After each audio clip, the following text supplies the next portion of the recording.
and you can play pinball.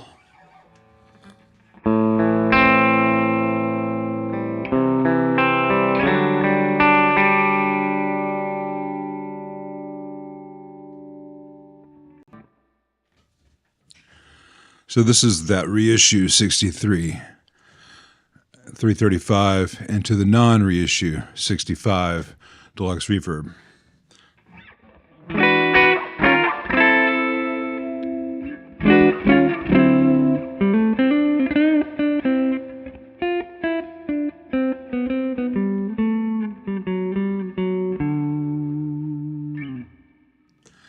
Hey, Trimmer Twin. Hello from Germany. Hello, everyone. This amp is almost done. There's a little bit of a higher noise floor than I'd like, and I suspect that it might be some of the old RCAs in there, and my test reverb tank is beginning to make a lot of noise. It's from the late 60s, and it became my test tank because while it still works, if you walk anywhere near it, you hear it. The springs are losing their sprung. And so it's beginning to get a little of a metallic, dirty sound.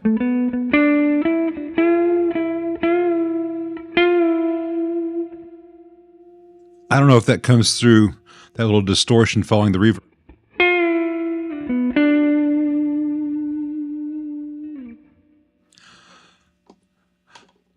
But it's good enough for our purposes today, and will be perfect when it goes home.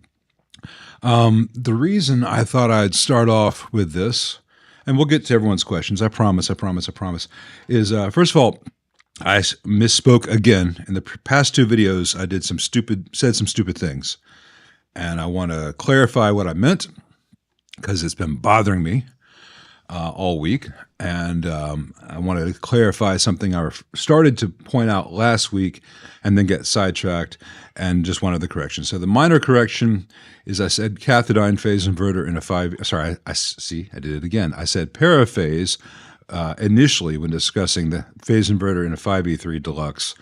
Later in that discussion, I said cathodiene all the right times, but it is very much a cathodiene. And that's an odd mistake because usually when I try to say paraphase, I end up saying paraphrase, as one does. The major thing, which is bothering me now for 2 weeks. 2 weeks ago, I said that the Eastman HD 28 copy has a 25.9-inch scale length. And then last week, I corrected that and said, no, it's not a 25.9. I obviously meant to say, and then I said 24.4. 3 weeks to get this right. Let me try this. It's 25.4, just like a Martin.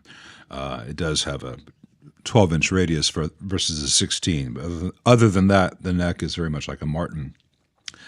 And I was mentioning how after I get a guitar intonated, the usual 12th fret harmonic versus a fretted 12, I will often use a capo, and that's where I got sidetracked, because I will then capo 3 or 4 at 3rd or 4th fret and repeat that process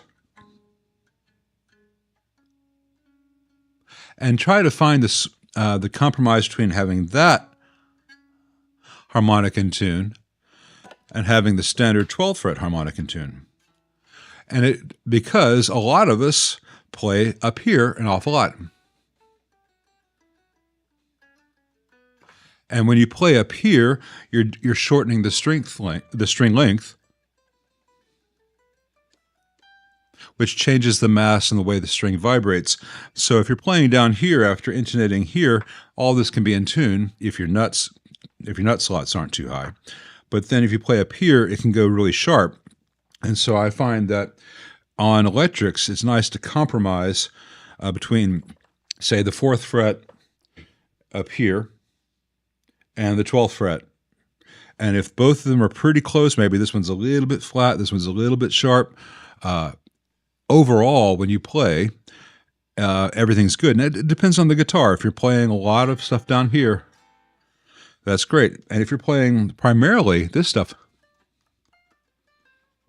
the note duration is usually brief enough that you don't notice that you're a little bit sharp. But if you're playing around here a lot, or you're playing a lot of jazz, sometimes using the capo or, if you're very careful, can do it just using your finger. Anyway, that's what I meant to say, and I got sidetracked. And the other reason, the other carryover over from last week is someone was saying that he doesn't like Fender amps because they sound thin. And I can understand why people would get that impression. This is 65, actual 1965 deluxe reverb. But it doesn't sound dramatically different than a 65 reissue, et cetera, in terms of the frequency response. And right now, has no bright cap. The treble and bass are at noon, so 5.5. And if I pick up a really thin pick, let's see, here's a flow 0.88 millimeter, and I go to the middle position on this 335, I can get a thin sound.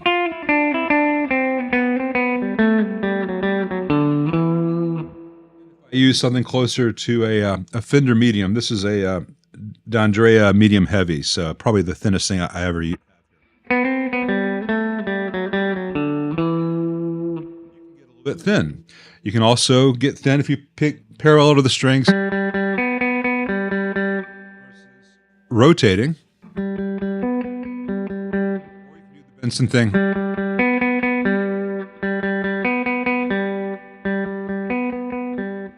Use the corner of the pick.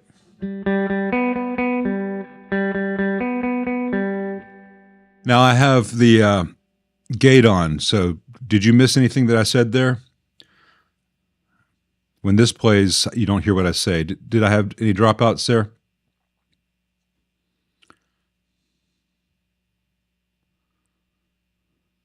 Cool. All right. So here is the pointy end of a medium heavy celluloid pick. That's parallel to the strings. That's as bright and pointy as you're going to get. Change to a Jazz 3 and an angle. I go to a prime tone Jazz 3. Here's a prime tone 1.3, kind of a bluegrass pick. Here is a black ice, which is also a bright thing. So if I do parallel, angle it, and here's a different thick. Came with a bare knuckle pickup set. This is a really thick celluloid pick, angled. So if you are playing a Fender and you find the amp sounds thin, it may not be the amp, because any signal that you feed into an amplifier, it amplifies that. So if you feed it a very thin sound and you have the treble up, you're going to get a thin result. But a lot of it is the player. When people talk about tone is in the hands, and I'm not holding myself up as the holy grail or anything, but I know that if I want to get a plinky sound, what I want most of the time,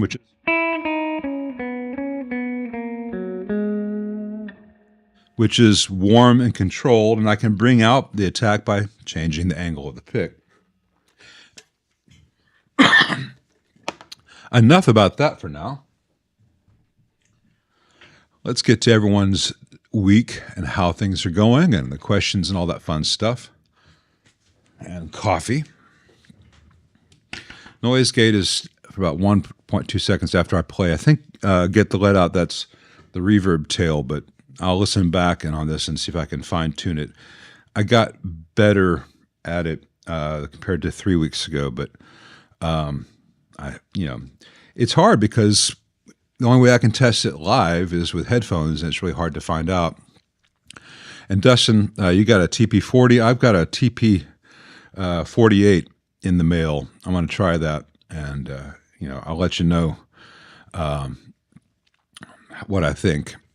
It's so hard to justify until you've played one, but I figured if it's good enough for Brian Sutton, then I need to try it, because the problem's probably not the pick. Hello, everyone.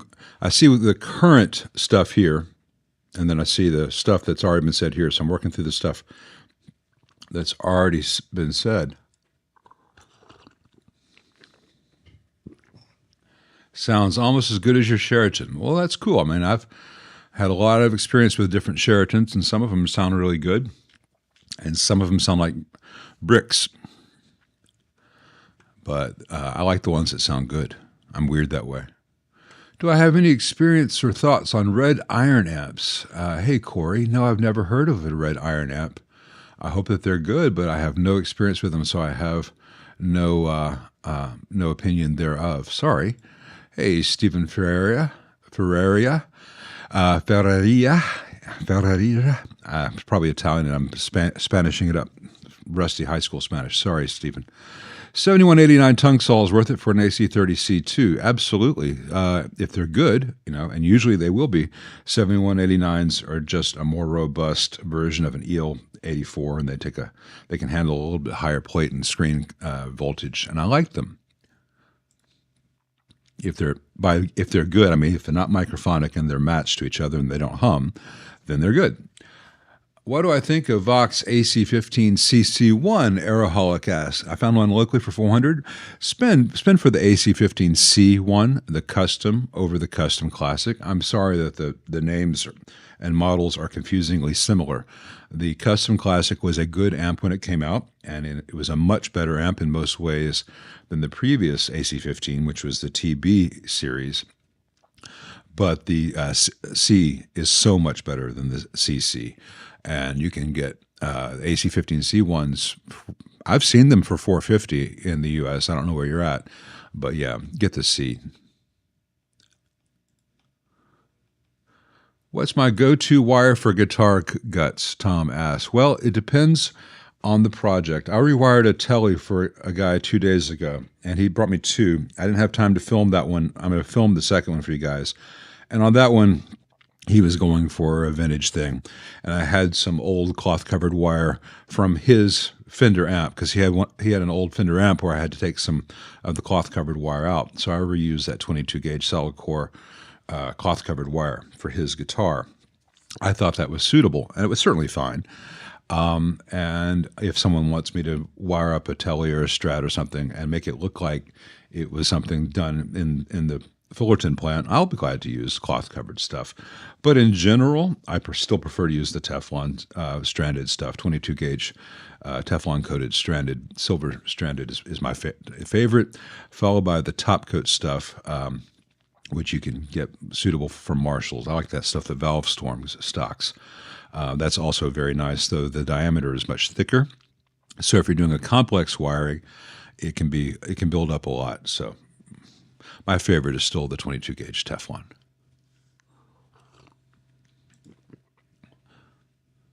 The wire doesn't matter that much, actually. What matters is the quality of solder joint you can get and whether the insulation melts or whether the wire becomes microphonic. So the wire does matter, but almost any good wire can be used if your soldering skills work with it. But there's some stuff out there that the jacket's just going to melt if you get a soldering iron within 3 feet of it. Hey, Daniel. You got your hands on a Mesa 525. Oh, I'll pray for you. When it works, it's a nice amp. And I hope it always works for you. Hey, George Badia, or Bad Ia. I tend not to show bias on the channel because I do a very dangerous form of bias. Brad does the same thing, but being Brad, he shows everyone. I measure with the amp off, but having recently been on, because it matters when things are warm, I measure the DCR of the two primaries on the output transformer compared to the center tap. And once I have that DCR, the DC resistance, I then measure. I know what wattage of tube I'm using, and I can measure the voltage drop from each primary to the center tap, and I can measure the plate voltage present, and I can measure just for a reference, what the bias at the negative voltage at the grid is. So if I'm like, okay, the negative bias is 43, and I'm at 50%, well, I probably want to go down to maybe 41 on the bias and then recheck. It's a way of knowing what I'm shooting for. So I'm actually measuring very high voltages, and if I were to slip and touch, say, pin 3 of an output tube at the same time as I touch the heater, I could cause a great big short, and I could also electrocute myself. So I tend not to put that kind of stuff in the videos where someone can just watch a video out of context and say, oh, I'll go do that, and they don't realize how dangerous it is. Most people should just use like a bias right thing that you plug into the socket. But yeah, like Brad's saying right now, some bias probes are dangerous, some are good, but it's so hard for me to keep track of everything on the market. If you buy one of those things, buy it from a tube vendor, Tube Depot, the Tube Store, Euro Tubes, etc., Magic Tubes. Don't buy it off eBay. Don't buy it off Amazon. Buy it from someone who sells tubes, who can answer your questions about it. But the way that I do it, the way that Brad does it, is extremely accurate because we're only looking at plate current, we're not factoring screen current into it. And I know what all the variables are, and I can clip up. I've got 3 meters on the bench there for a reason. I can hook up one to each side and then one to the bias, and just twist things around and see it all fly in real time. I usually only use the scope to verify that the amp is putting out. That's bad on the Eurotubes. Okay, see, I don't keep up with what's out there. Look what Brad's just put there about the Eurotubes one is non-shrouded banana plugs with plate voltage present. That's insane. I don't really keep up with all the stuff out there. It's hard. I'm not a big fan of the stuff where you have the bias, the probes in the back. You stick the meter in and you just turn pots, because all that's doing is telling you what the voltage across a resistor from cathode to ground is. You don't know if that resistor actually is 1 ohm or what. Anyway, then you have that's plate and screen. It's not accurate. What was I saying before that? Oh, I will use a scope usually just to verify that an amp is putting out the wattage intended. Like if it's an amp with which I'm not that familiar, like that non-reverb Princeton last week. I don't get a lot of non-reverb Princetons, so it seemed like it had very little output. I measured it. It was putting out almost 13 watts clean. So yeah, it was perfect. It just didn't have any overdrive. I don't worry about crossover distortion or getting the little notch out of the waveform that much, because if I set that at 1 kilohertz, if I were to then change to 400 hertz or 4 kilohertz, that notch moves and I end up chasing my tail. I really am more concerned with, is the amp going to sound good and operate within a safe range as the wall voltage varies, because the wall voltages vary much more than most users are aware. Let's see. Could I explain why the low-powered Fender amps are tube rectified and the high-powered ones use diodes? Hey, rock and roll Philistine. Yeah, it's real simple. It is back in the day, tube rectifiers were very cheap and very common, and solid-state diodes were new and more expensive. And so for the lower power amps, it was much cheaper for them to use a rectifier tube. But they wanted to have more wattage in the higher powered amps, obviously. And that's where they ran into a limitation of tube rectifiers. A tube rectifier has a voltage maximum and also a capacitance maximum. And in order to get a loud, say a twin, you really, it's not the capacitance. It's only like 35 microfarad in a stock twin. But if you look at the Marshalls and derived from the baseband, you're looking at 50 microfarad to 100 microfarad. And a GC34, it's got a limit of like 60 microfarad capacitance. But a GC34 can't have more than 400-something volts on it. And other tube rectifiers can't have more than 300-something volts on them. They just can't handle the high voltage. Or if the voltage goes up, their current capability goes down. And so by using solid-state diodes, Fender can make an amp with a high B+, like 480 volts B+, with a lot more current flowing through it without any sag. So it was an expensive thing to do in 1963 when those amps were designed. Today, a silicone diode is, a nickel or less each. For you, for me, they're fractions of that because I buy like 300 at a time. But rectifier tubes are $30 each, So back then, you could not go down to the dime store and buy a diode, but they would be glad to sell you a GC34. It's a very good question.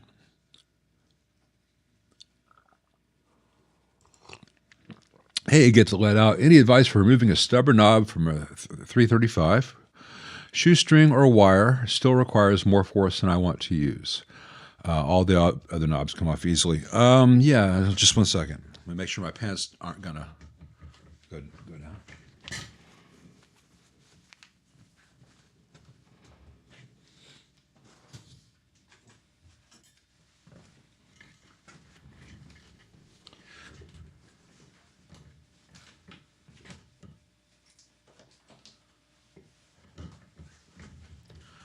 I like this tool. I get it from Music Nomad. It's like $12, and it's multi-purpose. So it's got a bit of felt here, and on this side the teeth go in one direction. On this side the teeth go in the other direction. So if you wanted to tighten the little knurled switch on your pickup selector on your 335, this is the right tool. One direction tightens, the other direction loosens.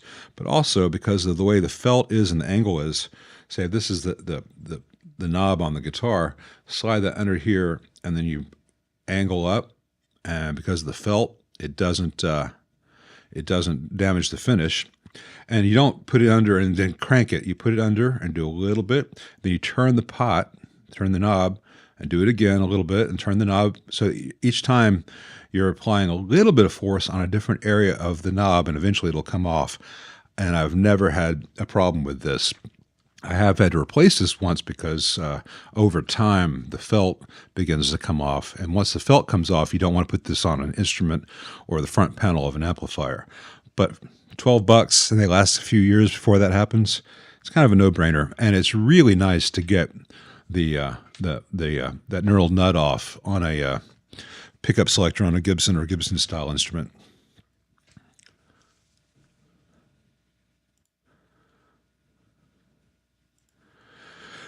You usually compromise between intonating the 12th and 24th fret harmonics. Well, that's kind of what I'm describing, but most people can't find the 24th fret harmonic. You know what I mean? And sometimes on a lot of guitars, the 24th fret harmonic is going to be out of tune because of the pickup interaction. You know this. I'm not telling you anything. I'm not correcting him. He knows what he's talking about. But I find that if you capo with the 3rd or 4th fret and then check that octave as well, it kind of gets you the same place.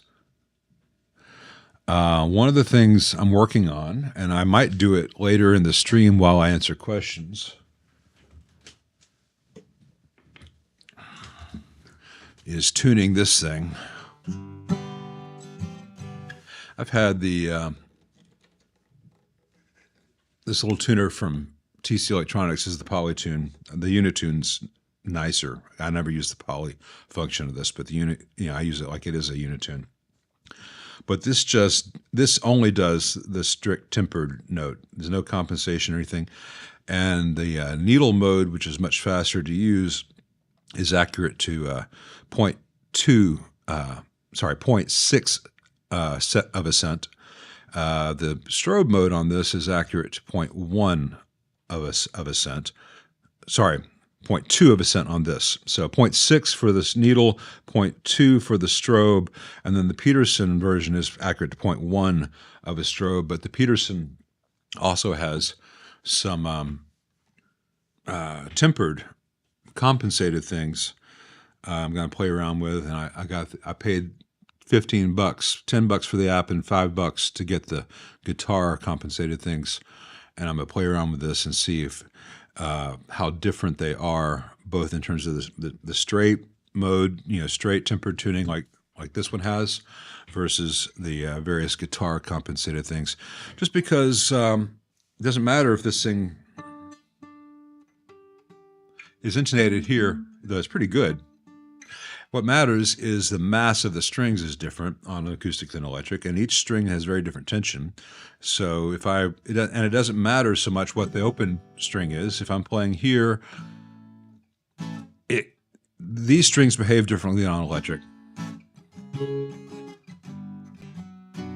So I want to see if this has any concrete advantage over this, other than the fact that this is white, and I'm gonna get another one from my other acoustic, because I like having options in black, whether I get this or I get the Peterson one. But before I decide, there's how the guitar sounds by itself. But I really need to see how the guitar plays against the piano. So I've got a keyboard right there, and I've got all the stuff in Logic. So I'll play some piano parts that I will have a real pitched reference to, a tempered, stretch-tuned reference to. And then play against that and see how it feels. See how it sounds more than how it feels. Yeah, there are free apps for guitar tuners, but most free apps suck. I figured Peterson is a good one, and they don't ask for your data. They don't collect any data on you. There's no ads. I'm like, okay, $10 for a Peterson tuner? Sure, sign me up. So I did. I think it costs a lot to really develop an app and do it right, and Peterson has. It's real cheap to say, oh, here's how you detect a basic pitch, and make a basic app, and then you put ads in it, and then you monetize it, and you collect people's data, and then you make it free. It's a free lunch, too.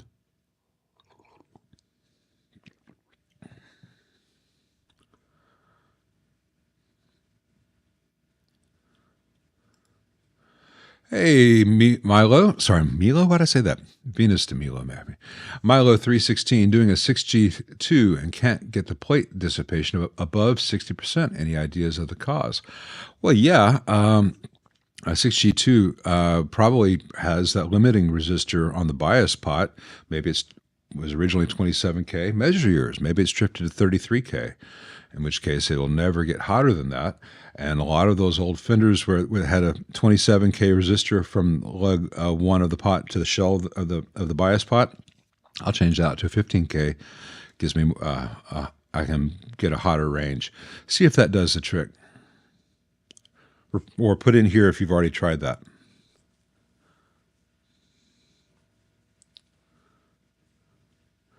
Brad's been sharpening Ernie Ball, Everlast Orange and Pink plectrums. Brad can say plectrum and embarrass the rest of us. I've polished my share of picks in the past, which is persnickety to say and difficult to pronounce. I found with the various Jazz 3s, I don't really need to polish them that much. The Dario Ice picks, like Jeff McElwain uses, are kind of pre-sharpened, but I've really enjoyed, primarily on the acoustic, the bevel, right-handed bevel on these prime tones. That's what I'm looking forward to trying the blue chip. I have this V pick that someone left here, and it's pretty cool for single note stuff, but it's just impossible for chords. It's terrible.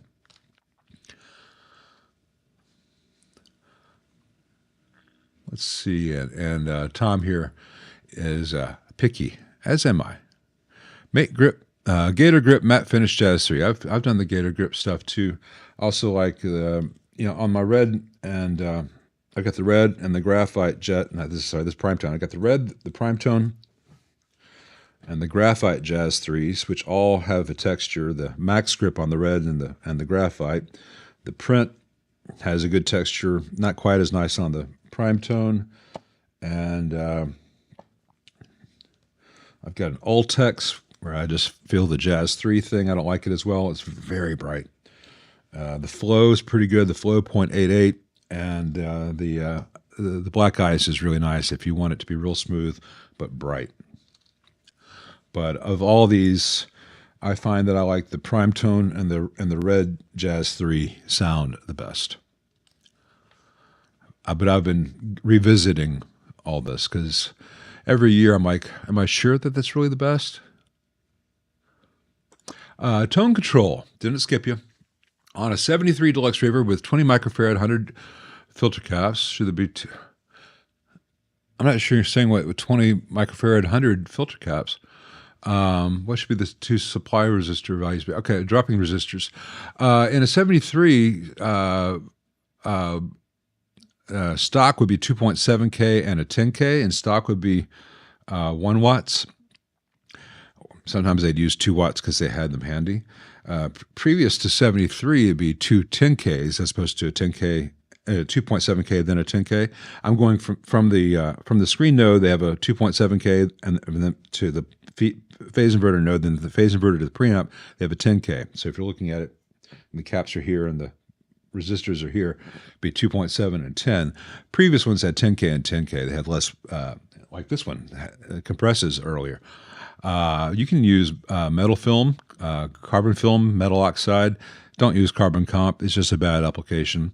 I use 2-watt metal films typically. I really like the Vishay Pro 2 series for that. I'm not sure staying with 20 microfarad 100 filter caps because deluxe reverb is all 60 microfarad or all 20 microfarad or 22 microfarad. But I hope that answers your question.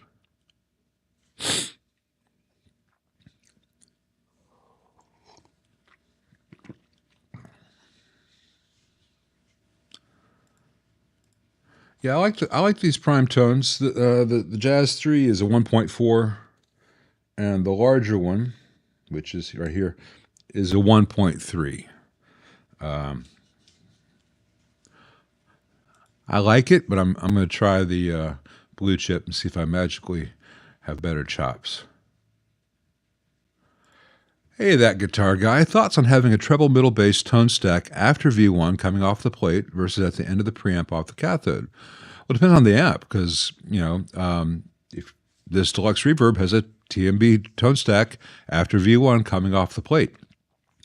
A Bassman, in terms of like a 59 Bassman or a Marshall has the first stage, then it's mixed with the other channel, and then that goes to another stage, which then feeds the cathode follower, which feeds the tone stack. And they're very different sounds, but that's not the only difference between the amps. So if you were to have an amp where the only variable were whether the tone stack is taken from a plate or from a cathode follower, and it can't be the only variable because how cathode followers are designed, but you would find that you would be losing more gain. You would have more insertion loss from the plate method, and the plate method would sound a little bit harder. I'm not sure whether you'd hear that because you'd have such a drop in level in comparison to a cathode follower. So they're very different approaches. Both can work very well. They're not really interchangeable, and it's not something that you really want to do as a mod, I don't think.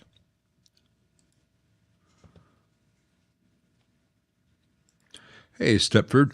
The line out of our solid-state bass amp suddenly generates a filthy noise floor. Plugged into the DI, turned off digital EQ and compressor on the DAW helps. Any thoughts? You probably have a noise. It sounds like you got a ground loop.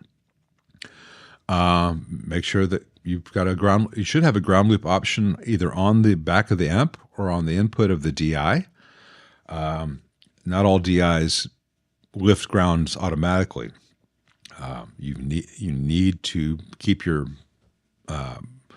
DAW and that stuff separate from the amp. And as far as you've got a ground loop potential. I don't need to go any longer. I was about to do a big long explanation. I've covered this a lot. You need a ground lift. Most good DIs have one. Many solid state bass amps on their output have one as well.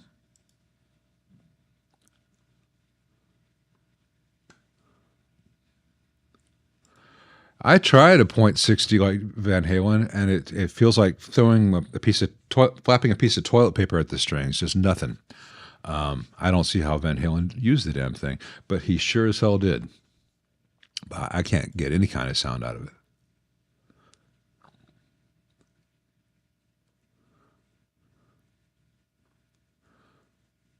Hey, Daniel, thank you very much. I appreciate that. What is it meant when it is said that an amp makes notes bloom?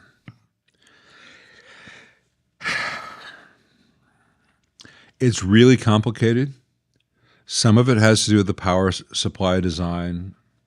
Some of it has to do with the voltages in the preamp. Some of it has to do with the compression characteristics. And some of it depends on our hearing. Whereas if I, let's see, what's the best way I can give you an example? All right. Look at this pick. See, it's pointy. Sorry, I'm trying to. There we go. Almost there. All right. See, that pick is pointing. Imagine that's a transient of a waveform. And that's that peak. Come on, Lyle, hold still. That transient right there on a waveform, we hear that at 90 dB, and we hear that transient. Well, let's play that at 120 dB. Well, no, our ears don't do that. Our ears cannot maintain that compression at the louder sound. So what was this kind of transient at 90 dB is this kind of transient at 120 dB. So what happens is all of a sudden we're not hearing the attack as much at the loud level, and the stuff that was lower level before is brought up because not only do you have compression from the amplifier, not only do you have compression from the speaker, our ears compress, and our ears compress non-linearly. So if I want to record a guitar and make it sound exciting to you,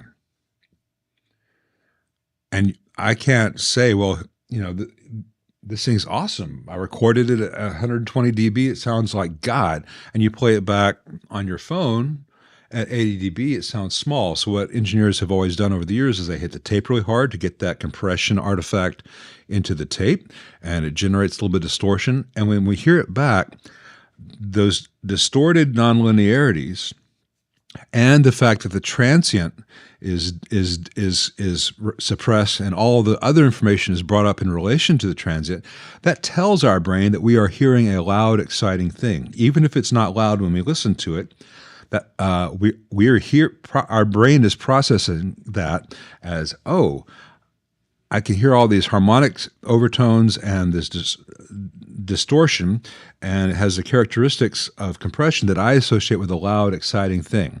And our brain loves that. It's candy. This is the part of our brain that evolved to hear, oh, I think there's a tiger behind that rock. I better not go that way. And so our brain is, we started off as prey animals, not predators. And so our brain is hardwired to find dangers in our environment. And our brains are good at that. And it's why people like roller coasters, why people like scary movies. It's brain candy. And so when we get that characteristic in a recording, it makes us most of the time, just as excited as we actually were hearing the guy live way too loud, making us deaf in the process. And that's one of the reasons Back in Black has lasted as a really appealing recording for people, because it has that excitement. And it's not just how the band played, it was how it was recorded, it was how it was mixed. And if you listen to that, if you were to have the stems for that, the guitars sound good, the bass sounds good, the drums sound good, but the whole thing working together, the way the transients dovetail together, that's that secret. And it's all to make it exciting when you listen back in your Trans Am at 95 dB versus the 150 dB AC/DC actually would have been generating. Does that make sense? So it is part of this tube rectification and the amount of filtering and the blah, blah, blah, and the speaker. A lot of it is just how we hear. Hey, Working Player 53, I thought people loved the TB series. Yeah, people do love them, and they pay extra because they're made in the UK. The last one's made in the UK. But they're kind of shitty. They're actually really shittily built. And they can be made to be fantastic. I've done it many times. I've got many videos on this. But they were built with really stupid, eminently avoidable ground loops in the board. They run the input traces from the normal and top boost, the brilliant inputs, through the noisiest part of the tremolo circuit. they have the same bad transformers that Marshall was using during that same era, and almost all the power transformers on the UK-made TBXs have terrible issues, need to be replaced. They look great. The cabinets are lighter than the current cabinets, and they are a bad build of the original circuit, but they are a very bad version of the original circuit, and it takes about $500 worth of work to make them sound anywhere close to the real deal. And that's sad because they could have designed it so much better. And like Brad just said, the tube sockets in the TBX are just garbage. I have to replace them all the time because people have had the audacity to change their tubes in the past 30 years. And half the time they mangle the tinfoil tube sockets. So yeah, people love them because they read on the forums that they're good because they aren't made in Asia, they're made in the UK. Yeah, they're made in the UK by people who were not being paid well enough to care at a price point to make someone some money, but didn't make any. There's no quality given to the purchaser, which is sad. I'm having the 65 amps London recapped. I assume Jay assumes I would recommend F&T over the stock Sozo. Well, no, F&T makes filter caps. Those are electrolytic capacitors. The Sozos in the 65 amps London are film caps used as coupling caps, not as filter caps. I suggest that whoever you take the amp to have it recapped uses the capacitor of their choice, and don't micromanage them because, I mean this very nicely, Jay, by the nature of your question, you don't need to make the choice of what caps go in there. And odds are none of the Sozos need to be replaced in your 65 amps London, and it's not that likely that the filter caps need to be replaced yet. It's not that old a design, but yeah, it's possible, in which case the tech can use whatever the tech chooses to use for the electrolytics, but you never change out the film caps in that amp as part of a recap. It's not necessary. Other people pay lots extra for the Sozo thing.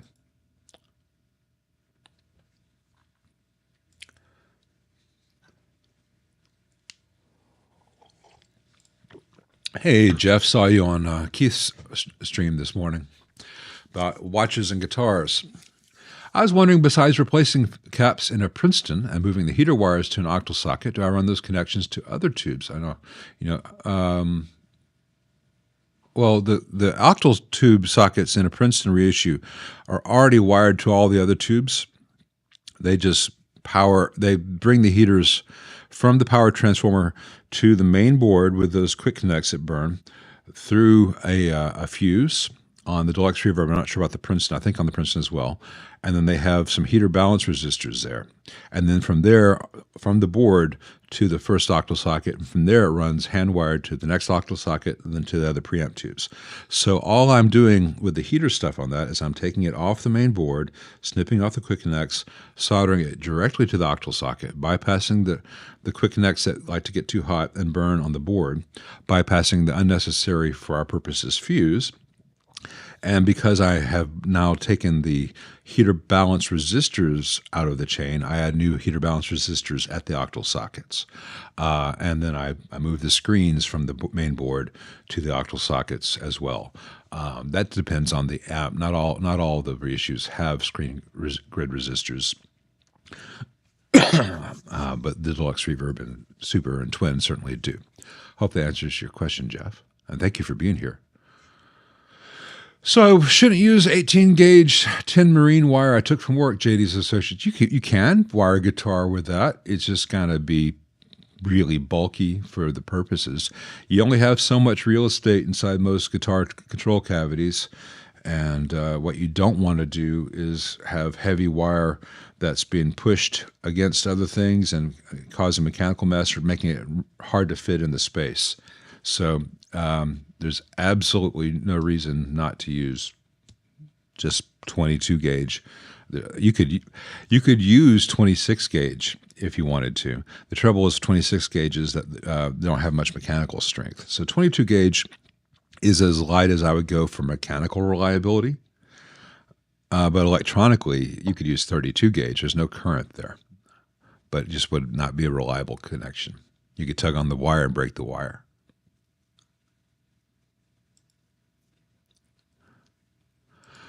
Hey, rock and roll Philistine, any tips on grounding in guitar pedals? Yeah, a lot of them.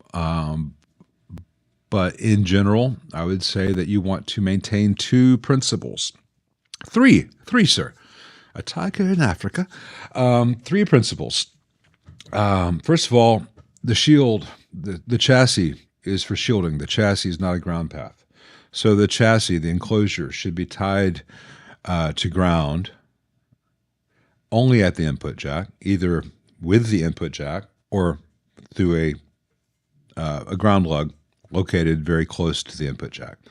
So the input jack is tied to the shielding, the enclosure, and no ground path, no audio ground goes through the enclosure to the other side. Second of all, your DC negative stuff or your power grounds are separate from your audio grounds as far as possible, except where they join at the input jack.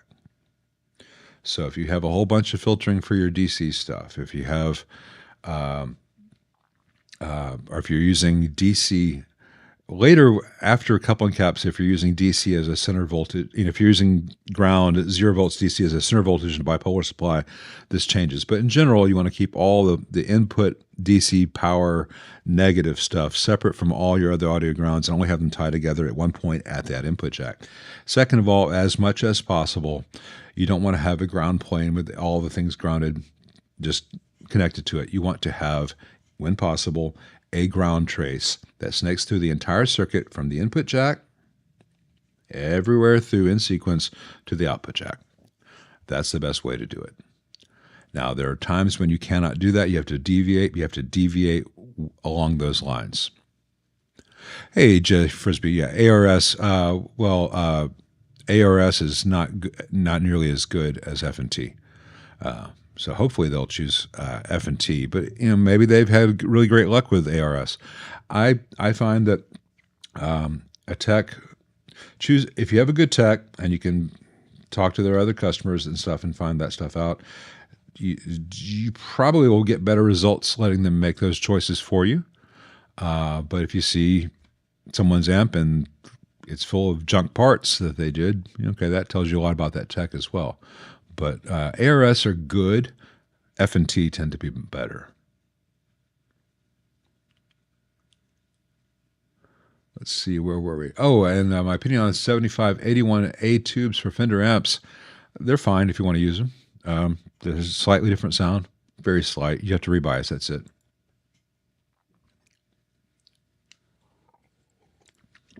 Hey, Andy T. I did find that video that Zach did with that beautiful 52 Telly that you were kind enough to let me take for a spin that day. I was very nice. I let Andy try a 59 Les Paul Jr. that was here at the same time. So it wasn't quite as one-sided a gift as it otherwise would have been. But, here's a 52 Telly to try. All right. Here's half the value of your house. Hold that in your lap. Thank you. Thank you. Gorgeous guitar. I thought old Zach did it real nice justice. Thank you for letting me give that a try, Andy.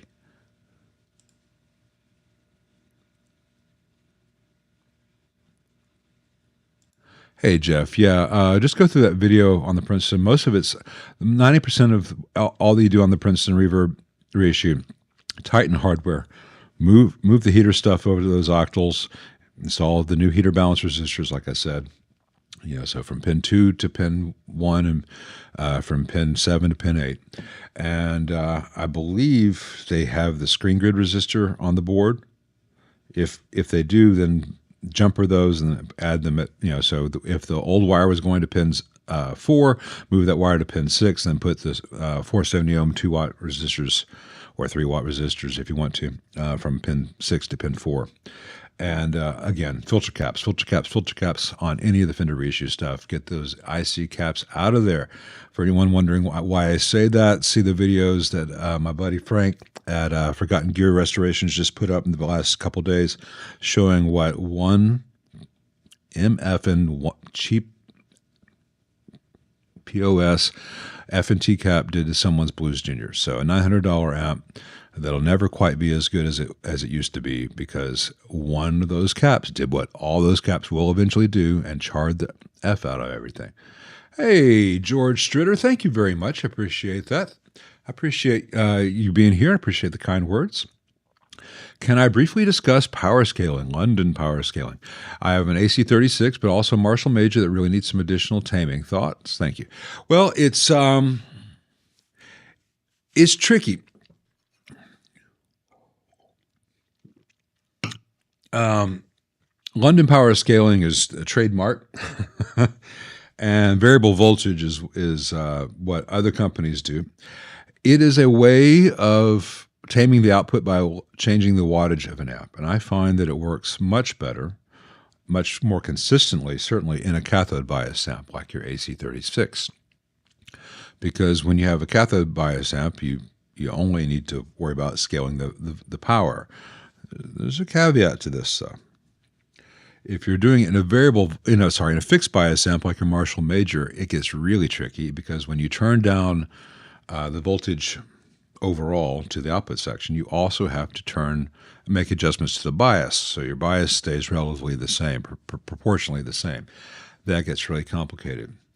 Now, what happens, though, is when you turn down the overall output voltage to make your 30 go from a 30 watt amp to a 15 watt amp to a 10 watt amp, you're also traditionally bringing down the preamp voltage. So the whole thing gets spongier and begins to sound different as you bring the preamp voltage down, which means that, yes, you have a lot less output, but it's a quieter version of a slightly different amp. Now, this bothers some people, and other people don't mind it at all.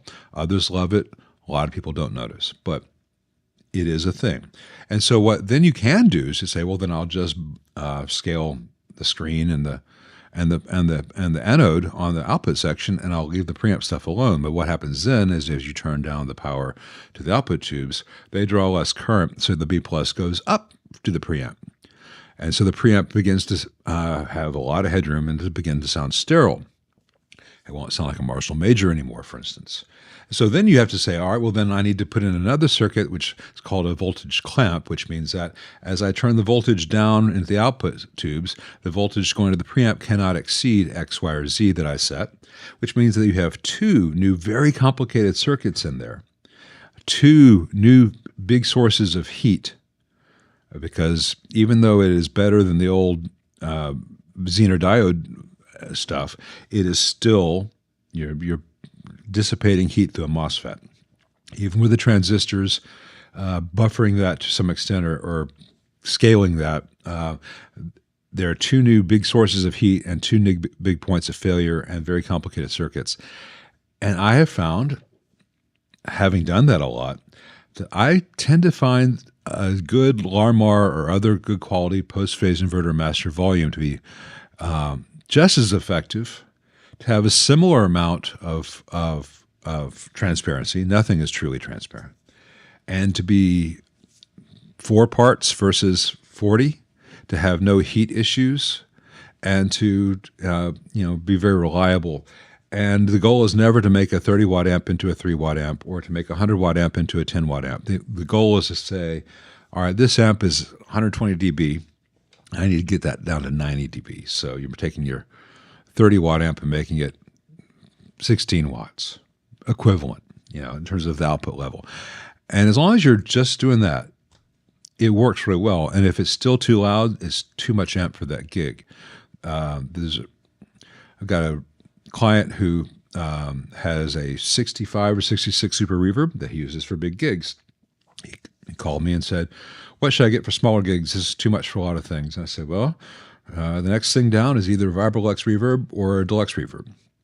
And so he bought a Vibrolux reverb. It's in the other room. It's going to be on the channel this coming week. And that's basically half a super reverb. So he's going to have his 45 watt amp. He's going to have his 28 watt amp. And then if he ever picks up jazz gigs, he might get a 12 watt Princeton as well. And it's much better to say, all right, I'm playing an outdoor show. The super reverb is fantastic. Super reverb is way too loud for this small club, but the Vibrolux reverb is perfect. So that's That's both the reality of dealing with any of these master volume or scaling issues, but it's also the opportunity to have more amps. And there's a third way to go these days, which I think is probably better than the power scaling at this point. You could buy various products from, well, I'm not going to get into all the details right now. See Leon Todd's video from yesterday for more on this, but you can have attenuators which give a good reactive load to your amp, give front of house an IR thing, and then you can even have a little 30-watt amp built into them or 100-watt amp built into them, so you could run into a cab, so you can have your stage monitoring through a guitar speaker and have your familiar sound at a level you can handle. There are better options these days, and we can really have almost have it all with a lot of the IR loaders that are out there and better attenuators these days. But one person's perfect is another person's bad joke. It gets real subjective. Hey, Surge98, what is my recommended soldering iron temperature for single-sided boards, through-plated boards, and turrets? Thanks. I use 700 for single-sided. Through-plated, I'll usually use 700. Sometimes I'll go to 750. Turrets, most of the time I'll stay at 750. If I have a really large turret that's just full of junk, I'll go up to 800 and I'll work really fast. But in general, I mostly go between 7 and 750 on my bench. Now, it's all Fahrenheit. I think it's 350 and 375-ish Celsius. Correct me if I'm probably wrong.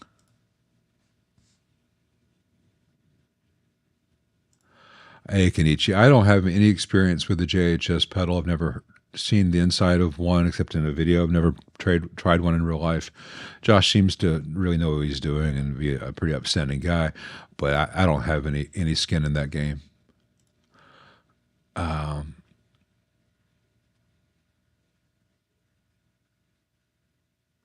Again, working player 53. I still don't. All right, so 400, not 375. All right, I still don't have any good or bad opinion of JHS's stuff. I mean, I saw, out of morbid curiosity, maybe I watched his how to build the Klon video thing he did, and I thought, as far as the product design and the package design and the instructions, it was beautiful. He out IKEA'd IKEA, and it seemed to be a fine version of a Klon, and certainly just as valid as the stuff people pay $10,000 for. I'm not a big fan of the Vox sound, but I don't see any problem with the JHS stuff. Soldering is preferable, but he was making something that anyone could build in their kitchen. If you build it and you love it, and 5 years later it begins to have problems, he'll be glad to make you one for it, and or you can go to Aeon Effects or Eon Effects, however you want to pronounce it, and build a different version yourself, which is all going to be soldered.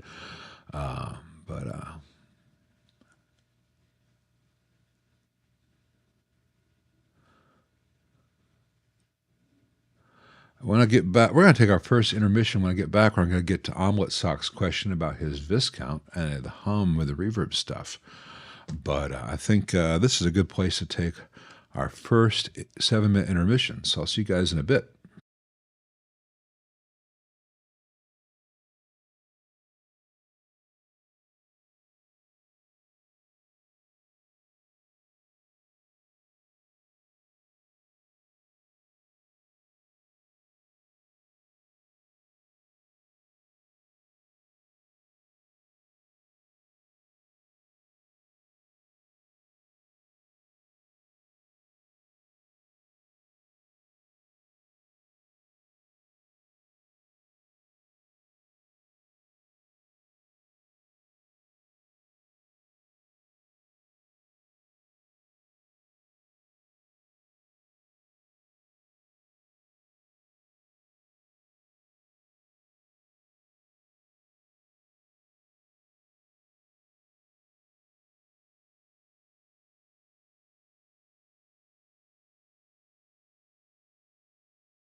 Coming back a bit early because I felt like talking to you guys some more. And I didn't need to pee. Speaking of Aeon effects, here's a couple I've got here. I built started life as their clone and as their what is it called? It'll come to me. The Robin Ford thing. Anyway, I built them that way. Didn't like them. Made some changes because I know how to make changes. So here's their clone thing.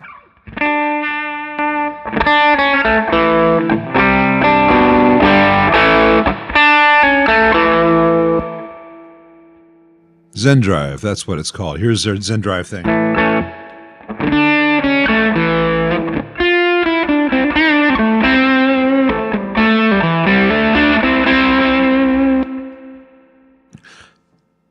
Now, I made changes, so it's not, you won't get that if you built their kit, but their kit makes a good version of the Zen Drive, and their kit sounds like a clone, including that thing about the clone that I didn't like, so I made some changes to it. So my clone is not a clone, technically. And my Zen Drive has some features that the Zen Drive lacks because I wanted it to. I will say that if you get the Aeon kit, their foot switches suck. Get some different foot switches. It's a pretty universal footprint for their PCB, though.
So, deluxe reverb, if I were to turn the reverb off on that, it would have done the higher gain stuff a little better. But it is fun.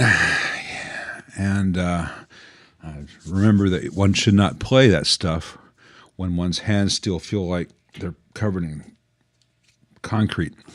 I'm having real problems in the mornings with my hands not wanting to wake up.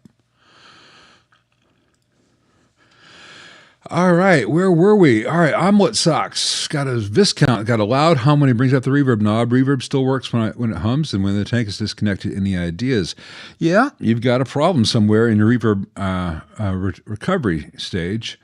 Your viscount, is that tube or solid state? I don't recall. You could have a leaky cap feeding the coming off the reverb recovery stage, going into the reverb pot. You could have a bad tube in that stage. There are a lot of things it could be, but if you're having hum with the tank disconnected, and you do have, as long as you will have hum in almost any reverb equipped amp if the tank is disconnected and you turn the hum recovery up. So it could also be a problem with your send, but usually it's going to be a problem with the recovery stage. But I don't remember the Vox viscount circuit very well. I'm really sorry.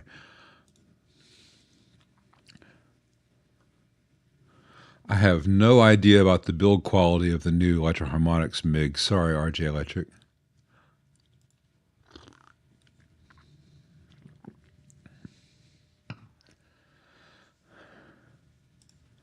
Hey, Ike, I just don't want to put stuff out there that can get someone hurt badly out there because people just don't understand that this is dangerous and, it's one of those things.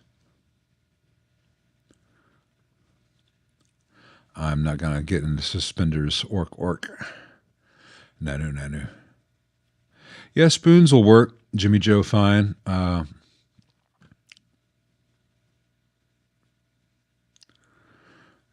want to use stainless steel spoons for that.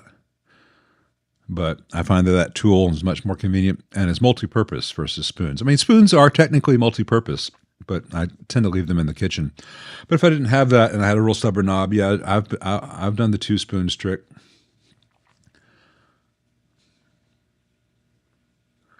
Let's see. Well, most clip-on tuners are not accurate. Some of them are, but most clip-on tuners are $30 or less, and they're not accurate. Then you get a Peterson clip-on tuner, or you get the TC clip-on tuner, which are like $70 and $50 respectively, and they're accurate. And then people say, I think it's crazy to spend so much for a clip-on tuner. My snark is only $20. Well, your snark's a piece of shit, and it's not going to last anyway. So it's just, it's $20 for a short period, so you can be out of tune for a short period of time. But I don't like the ones that are really like, hey, here's a large piece of plastic on the headstock. Hey, Joseph Delagarza, I appreciate that. Thank you very much. You're very welcome. Everyone's welcome, except you. And you know who I'm talking about. You know who you are, and you know why. Did I feel the earthquake today? Are you talking to me, Brad? I didn't know that we had an earthquake today. I just felt something, but it might have been my stomach. Let's see. Yeah, Brad likes the Peterson app. So it's good enough for me if Brad likes it, because Brad doesn't like anything.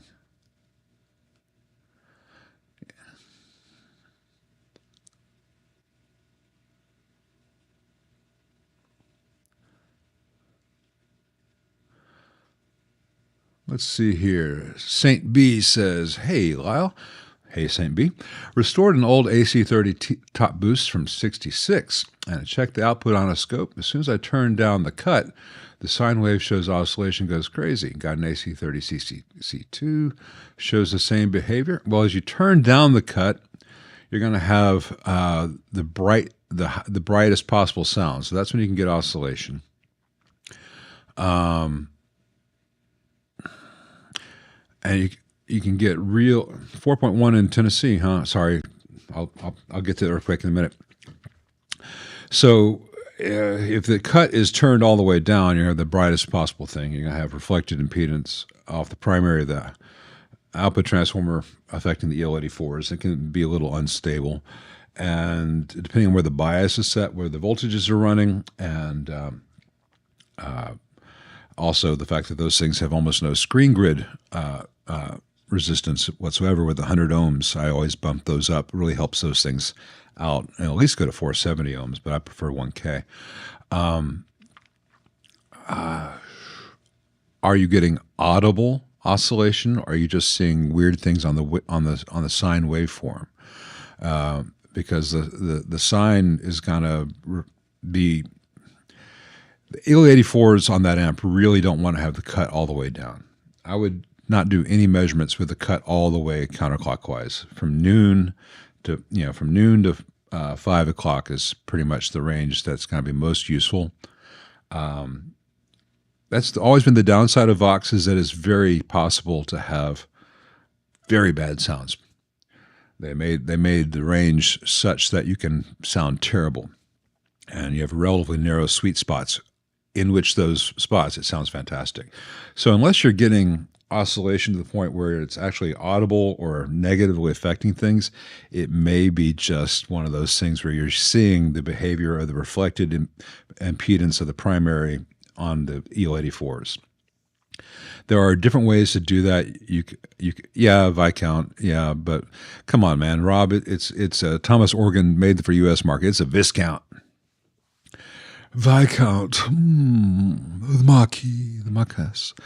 I still feel bad for a year and a half ago when I had Ted Woodford on, and I called a certain Canadian guitar maker, a Godin, So I think I said Godin, and I wanted to kill myself afterwards because everyone knows it's Godin, Godin, Godin, vacant. Anyway, as I was saying, what was I saying? Oh, there are better ways. You can put a Zobel network on the secondary of the output transformer in an amp like an AC30 if you want to make that never possible. The trouble is it's really hard to dial those in such that they don't sound terrible, because usually it's an audible blanket on things. It's really hard to dial that in.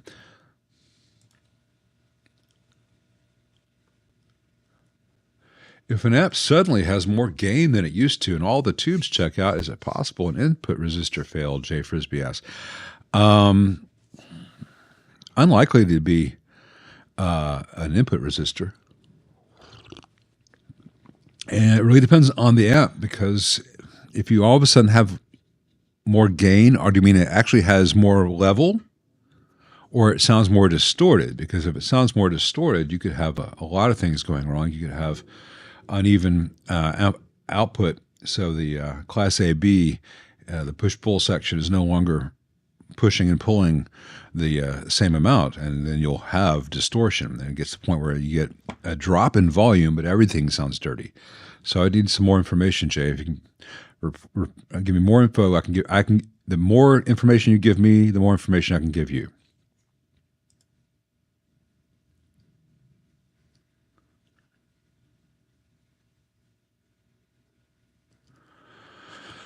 Yeah, I'm not a big fan of the Fender Medium Handy 1966. I've certainly used my share of them, but especially for acoustic, they're just floppy, floppy, flap, flap, flap, flap things.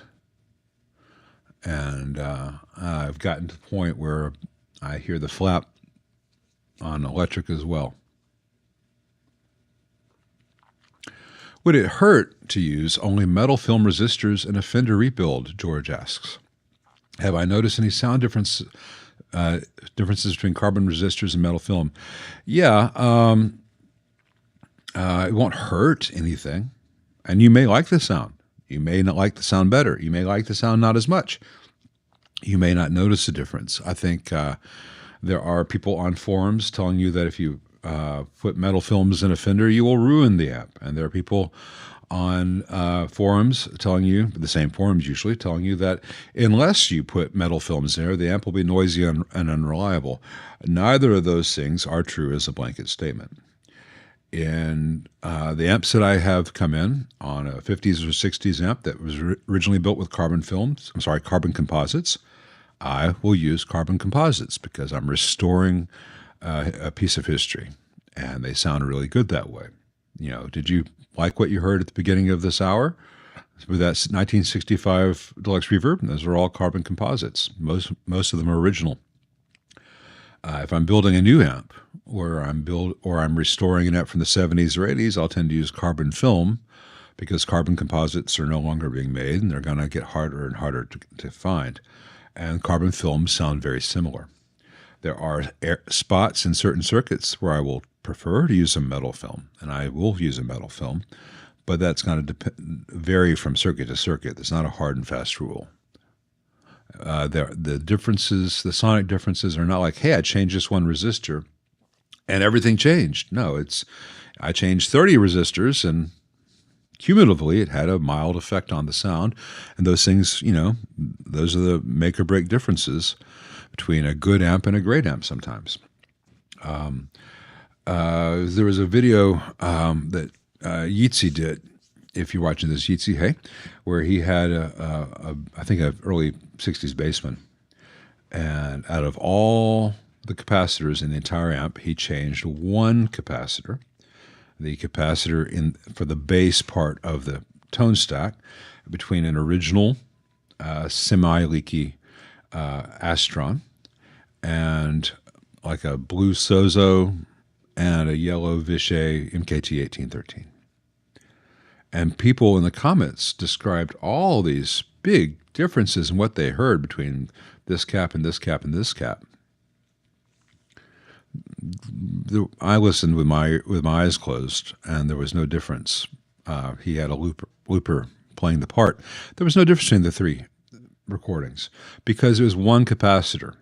And so people would say that, oh, the Astron, it all sounds warm and full. When you put in that Vichet, it just sounds sterile and lifeless. Every other capacitor in that amplifier, was a Vichet MKT 1813. That's not how any of this works, people. So if the Vichet makes it sterile, then having 20 Vichets would make the whole thing useless. But having 19 Vichets and one Astron magically gives it all this warmth and vintage something or other that people were oohing and awing about? No. People see with their eyes. That's a stupid sentence. People hear with their eyes way too much when it comes to all these things. And Aiken Apps has a good write-up on resistor types, Mike Grisafi says here, and he's absolutely right. And he has fantastic things to say about bias.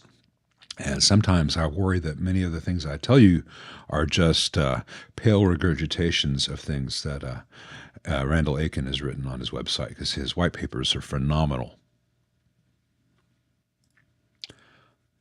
Let's see.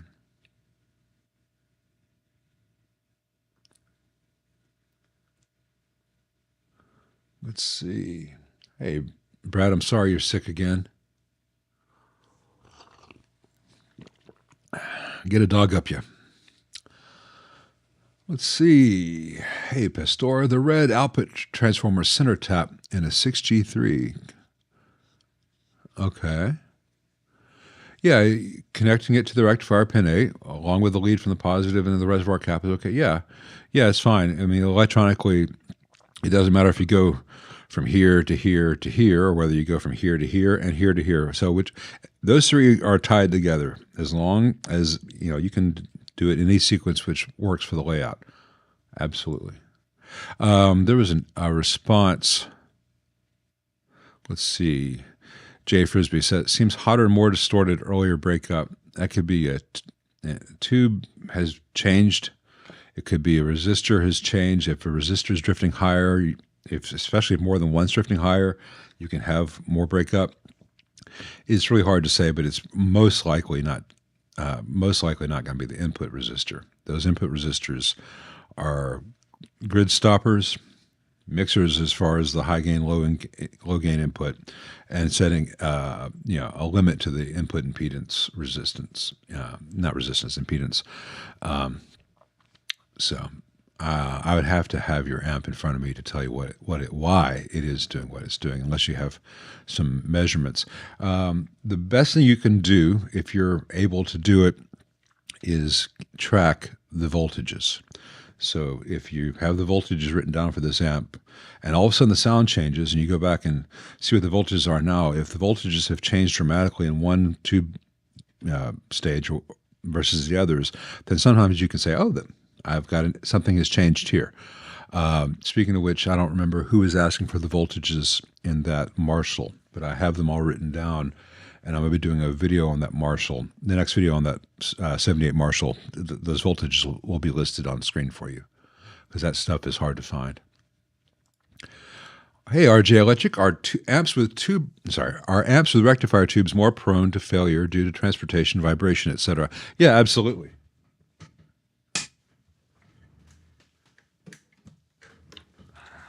Sorry, hit myself in the head. Hit myself in the glasses. Yeah, tube rectifiers are terrible. They're light bulbs, and the tube in a tube amp that has the tube which fails the most is the rectifier tube. It has the hardest life. It's been asked to do the most. It experiences the most thermal cycling, and they're not made as well these days as they used to be. So yeah, in general, I much prefer to build a new amp or design a new amp with a solid state rectification, with some current emulation of a rectifier tube.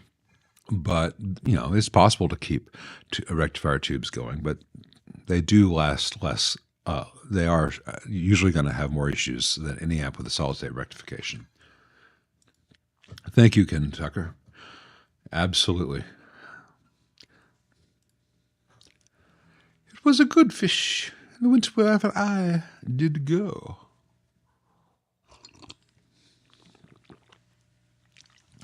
Let's see. Get to the next question. Hey guys, if you see down here. If you can read that, let me know if it's too small. It really helps me see the questions, because otherwise it looks like you're just talking to each other, which is great. And I love that you guys come in here and have conversations with each other. It's fantastic. But it's hard to see questions like Kyle's here. What ceramic capacitors do I recommend for this 470 picofarad treble cap and mixer bright cap? I assume you're talking about a Marshall. I like the Vishay 562R series. You can get them at Mauser. I think you can get them at DigiKey. So go there, go to passive components, capacitors, ceramic capacitors, manufacturer Vishay, series, form factor radial or through hole, and then series 562R. And if they don't have that, they have some other. If they don't have that series in the values that you need, though they usually do for those for the 470 picofarad. And I like the 1000, the 1 kilovolt version of the 562R.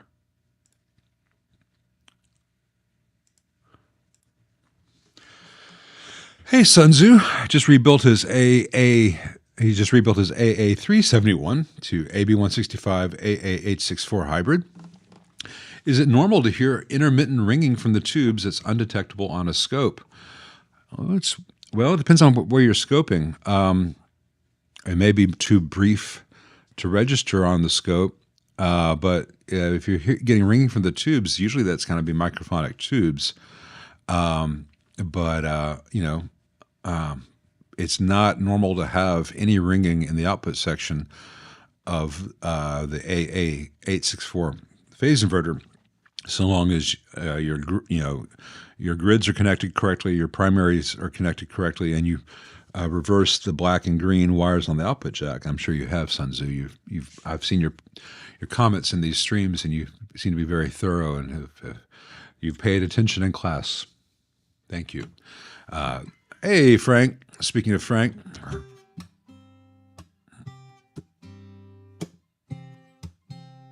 What can we do to piss off Brad?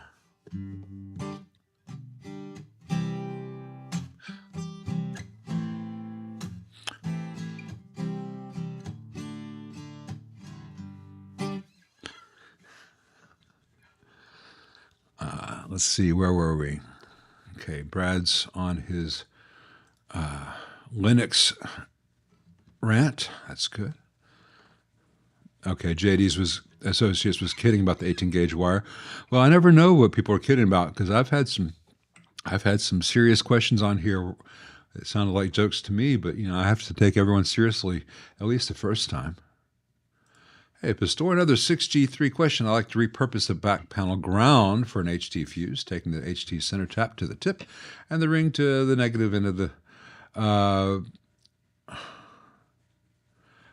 no, not to the negative end of the reservoir cap. Oh my God, no. You take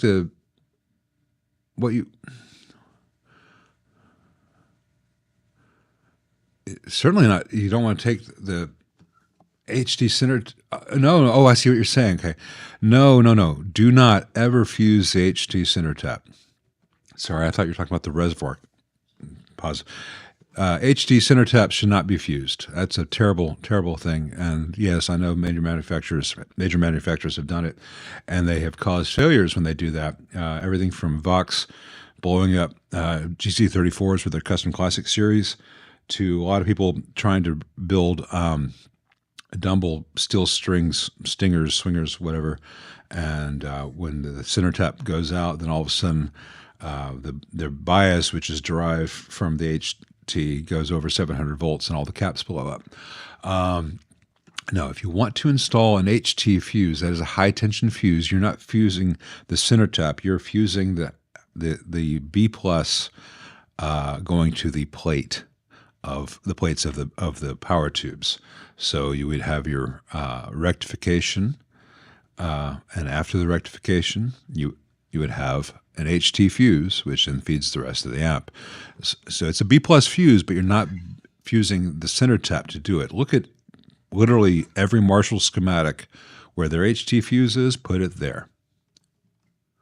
But you leave this HT center tap connected. Now, the best example for this would be a Marshall 50 watt, because a Marshall 50 watt has a center tap, an HT center tap on the power transformer. The 100-watt Marshalls, to oversimplify, the classic ones have a full bridge, and so the center tap is used very differently. But in a 50-watt Marshall, traditionally the center tap of the HT center tap, the center tap of the HT winds on the secondaries of the power transformer, it goes directly to the chassis and is never disconnected.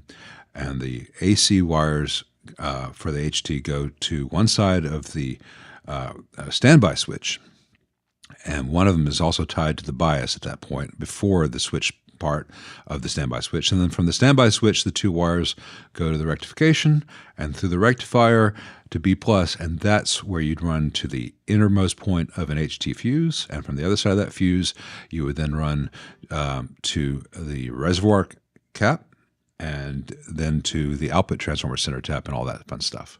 You can keep the filter cap unfused if you want, because it's rare that the filter cap will trip the HT fuse without also tripping the mains fuse.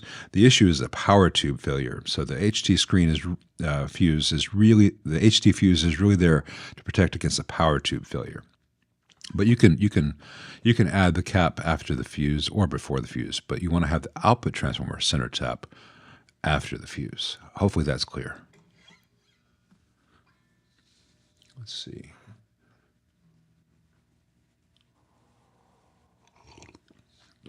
Yeah, DIYLC is such a wonderful program, but it is really poorly written. It seems to be doing something that we really need it to do, but written by someone who wants to achieve the end goal without being a great programmer, because the behind-the-scenes stuff, it's just not very nice. It's very inefficient and I've got what, as of 2 years ago, was one of the fastest computers on the market. So now it's slow, but DIYLC has always been slow. But it works really well if you're patient, and it's fun it allows you to do wonderful things, but it can be frustrating getting there sometimes. Hey Rob, he restored a 6G12A concert. Vibrato channel sounds very scooped compared to the normal channel. Is this the way it's supposed to sound? Harmonic trim is functioning. The best way to put this is look at that circuit. When the tremolo is off, the oscillation is off, but you are always going through that tremolo. And one of the things which happens in that tremolo, which gives you the phase, the whole harmonic goodness, is that there is a series of capacitors and resistors which form different RC filters, and they're usually 90 degrees out of phase with each other.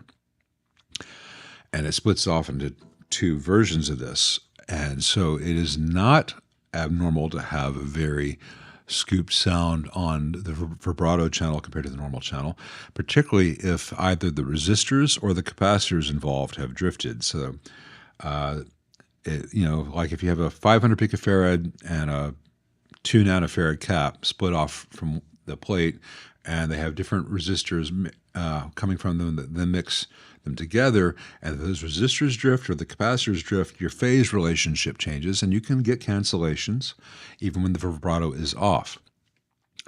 It's a very complicated circuit. It'd be a full, if I had schematics and charts and stuff, that could do an entire 2-hour chat just on that subject. But if the amp sounds good, sometimes, yeah, it's a little scoop, but it's a cool sound because you got the normal channel if you want the fuller thing.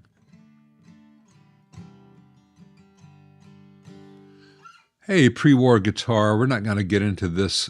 We're not going to get into this stream, but if it sounds like you'd like the last 15 minutes of last week's stream.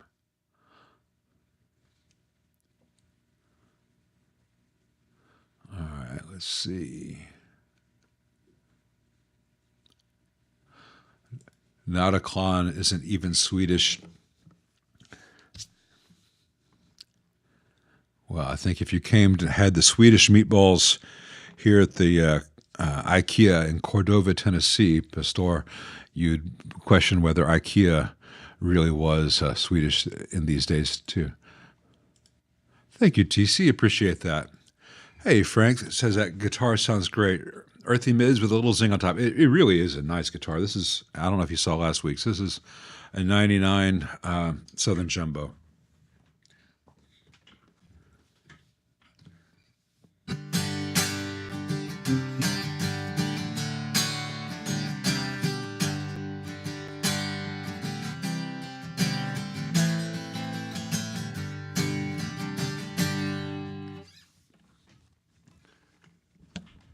But it's got some D'Addario XTs on it right now. I tried the XS and they felt slimy. They sounded really good, but they were slimy. These XTs are coated less so. They don't have the slimy feel. They don't quite feel like what I still think of as real strings, but they feel closer. But they're staying.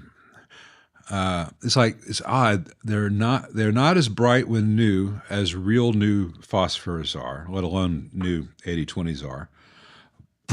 So they didn't start out as bright, but now a week later, they're still brighter than phosphor strings are a week later. And when I put on phosphor, regular phosphor, usually like the EJ17 or EJ16 D'Addarios, a week later is when they're in the sweet spot and they're a little bit less zingy than this. This is staying zingy longer. I've only tried the elixirs I tried. I did not like the feel, and they never sounded. They always started dead to me. But maybe I just had some bad sets. Not really hearing the SJ. Can I turn the mic up? Sure. What do you want to hear, Martin? I've got a compressor on here. It should be pretty audible. Let's see. And Rosewood Steel says, XS lose that feel quickly. Well, I had them on a week, and I did not lose that feel. They felt slick and weird to me. Let's see how this does. I haven't sweetened the tuning or anything yet. I'm getting my nails back, though.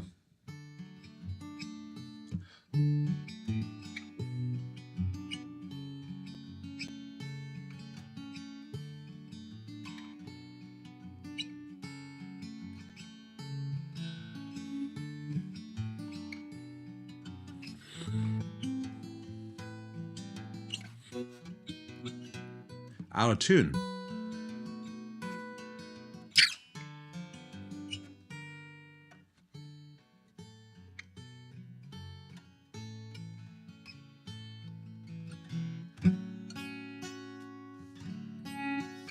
And the capo's not on tight enough. You guys aren't getting that? I'm seeing it through the meters just fine.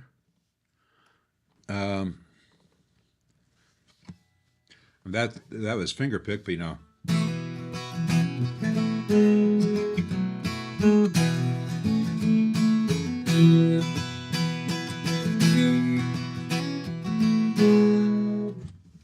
that has to be coming through.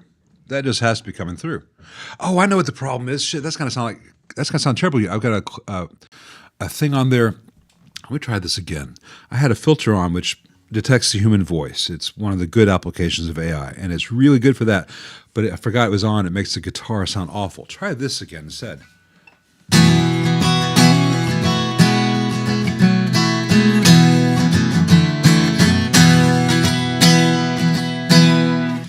Now, I've noticed something.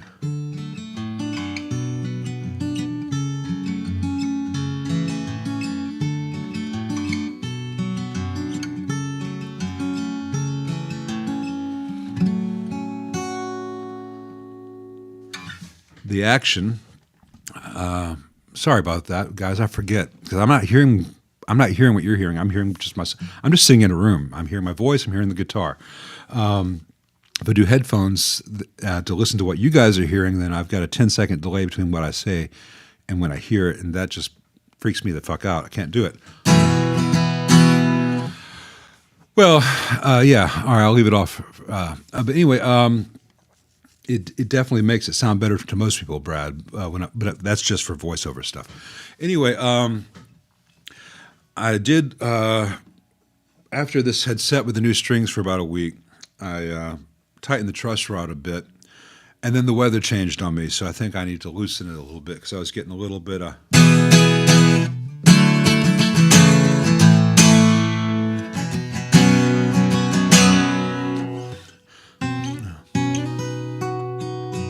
Ah.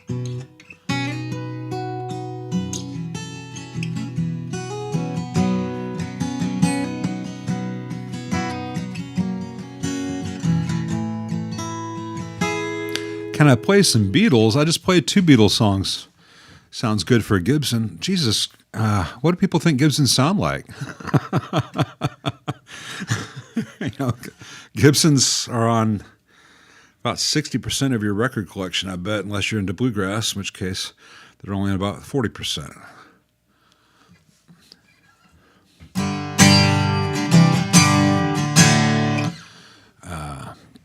Okay, one more Beatles thing, then we'll get to the back to the amp questions because I am having fun with this. Sorry.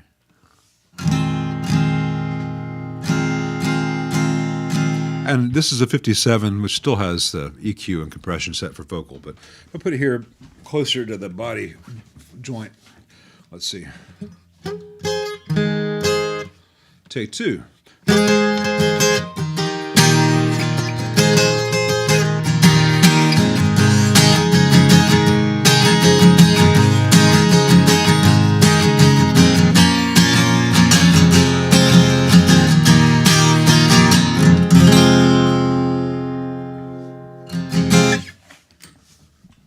Yeah, I'm surprised a Gibson can sound that good. Jesus Christ, what have you guys been playing? A good Gibson is only good enough, or something like that.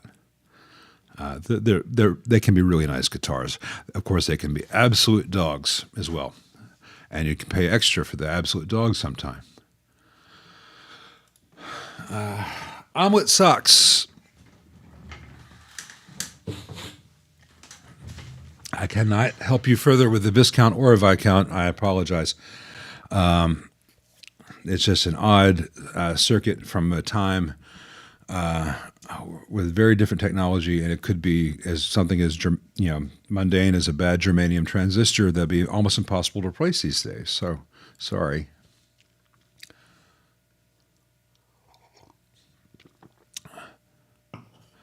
Well, Brad, this too shall pass. You'll have to get here at some point.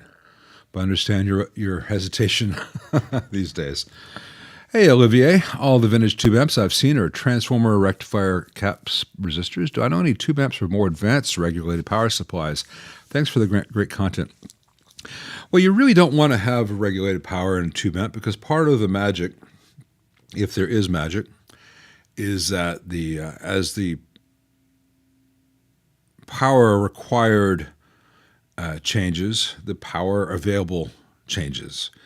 It's a balancing act. It's if you had it stable, it would be a little bit boring, and it would also be really complicated with more things to add into the circuit to make it very complicated and very hard to do regulated voltage when you need to have relatively high current that tubes take compared to solid-state devices. So I think if you were to go to the trouble of doing all that, you might as well just buy a fractal unit. It'll cost less than building something with regulated supplies that can handle tubes, and probably sound better than an actual tube amp with regulation. There's probably some hi-fis that do stuff like that. Dave Edwards here. Hey, Dave, I enjoy your videos. If you guys...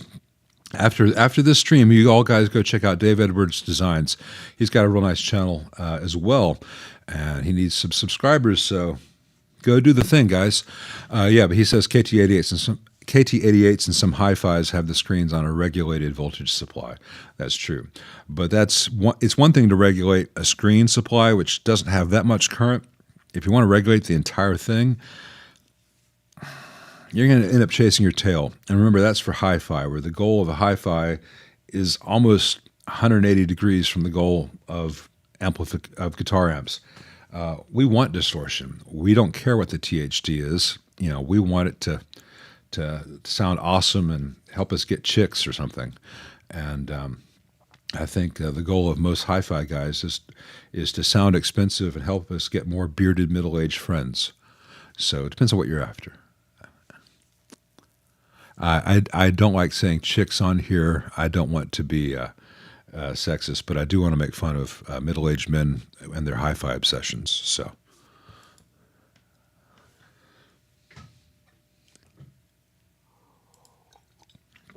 hey TC, I'm not a huge fan of Laney's, but if it works for you and the price is right, hope you love it.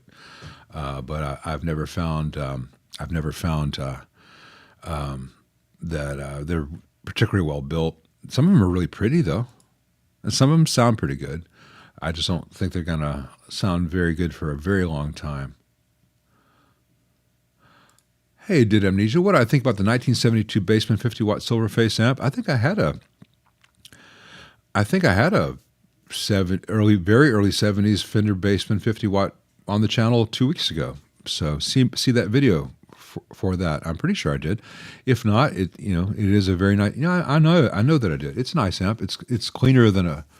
It doesn't have the overdrive potential that a AB165 has, but it's a nice amp when it's working, and I got it working. So.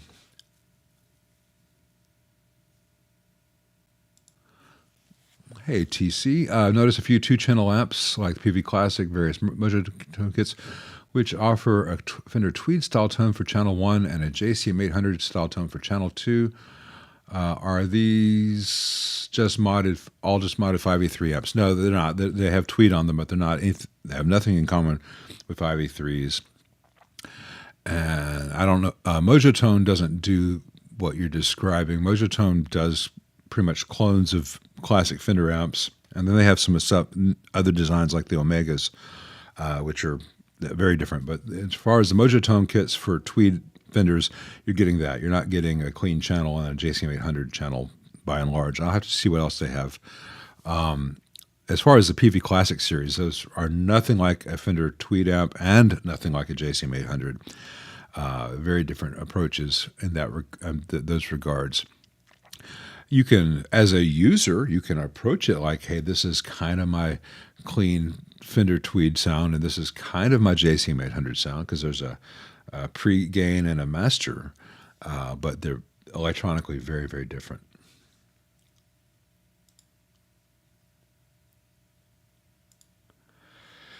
Hey, Chris Russell, those lovely harmonics come from a different Vox even when relatively clean. Would it be possible to create a pedal that adds those to the signal for any amp? If so, how? Yeah.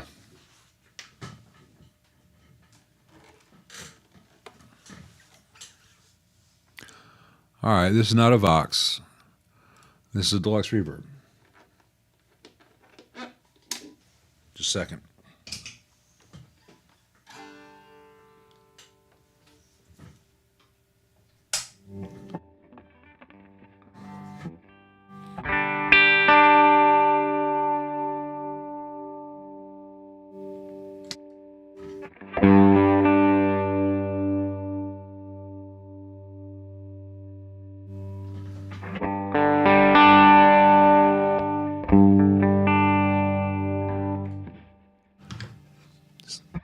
Dude. All right. So here, let me take the text off the screen, but I'm still talking to Chris here. All right. So here is a 65 deluxe reverb, ET65. Got the Royer on it, 335 straight in for now.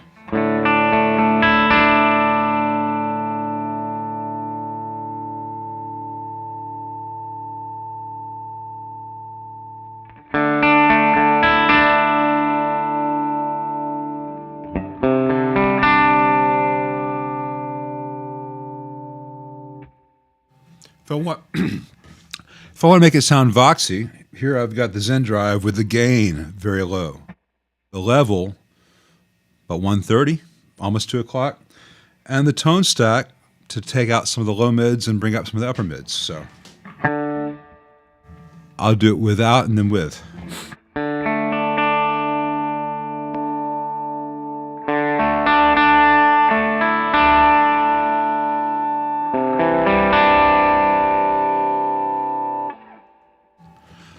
Now, a lot of what people are talking about when they're talking about AC30 stuff in the past 20 years is a guy from Ireland with a lot of delays and one of these Herdimes with a serrated grip. And you play it with the grip side, not the pick side. And you can use a Herdime. You can use, in this case, a max grip, which has that little bit of serration on the edge. A lot of picks will do that. I'll use the Herdime. So I'm going to do Jazz 3 without the little boost from the overdrive pedal. Then I'll turn on the overdrive pedal, then I'll switch to that. And we're just going to do a D chord.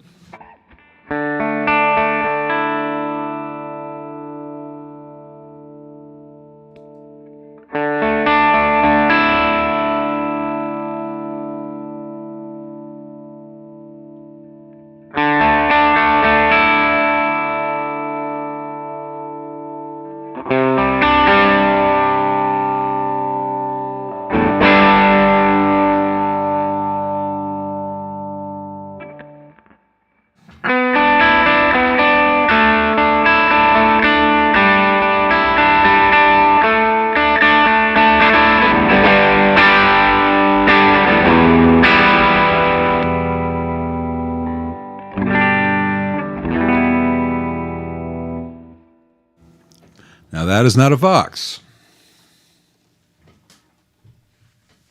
It is a good set of tools used to achieve a certain end. And a Vox will get there a little bit easier than a deluxe reverb because the Vox has more of that inherent to it. But it is using all the stuff together to get to a point, as opposed to this is the thing you have to buy to get X sound. And I say that loving Voxes, promoting Voxes, having worked on an awful lot of Voxes. And that's with the tone stack on the deluxe reverb at 5.5 and 5.5. And if I had turned down the bass, if I turned up the treble, would have gotten there a little bit more. But, I'm 6-8 feet from the speaker with a unpotted pickup. That stuff really helps. So I think if I'd had a really good Vox here at the same time, in the room, it would be a very different sound, and you'd hear a difference on your end, but I'm not sure if I just plug straight into the Vox versus going through the deluxe reverb with that pedal, whether you at home would necessarily be able to choose which was the deluxe reverb, which was the Vox for that style of playing.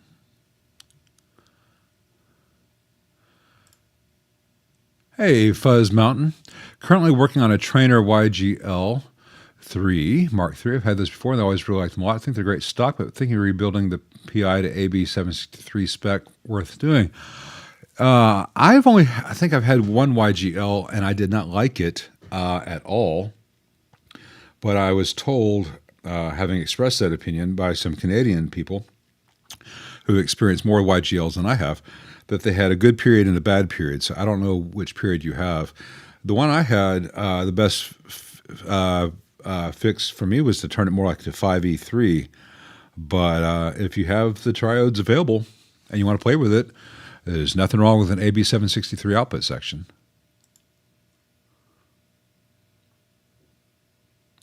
Don't be so snarky. Yeah, the Unitunes are real nice, Tom.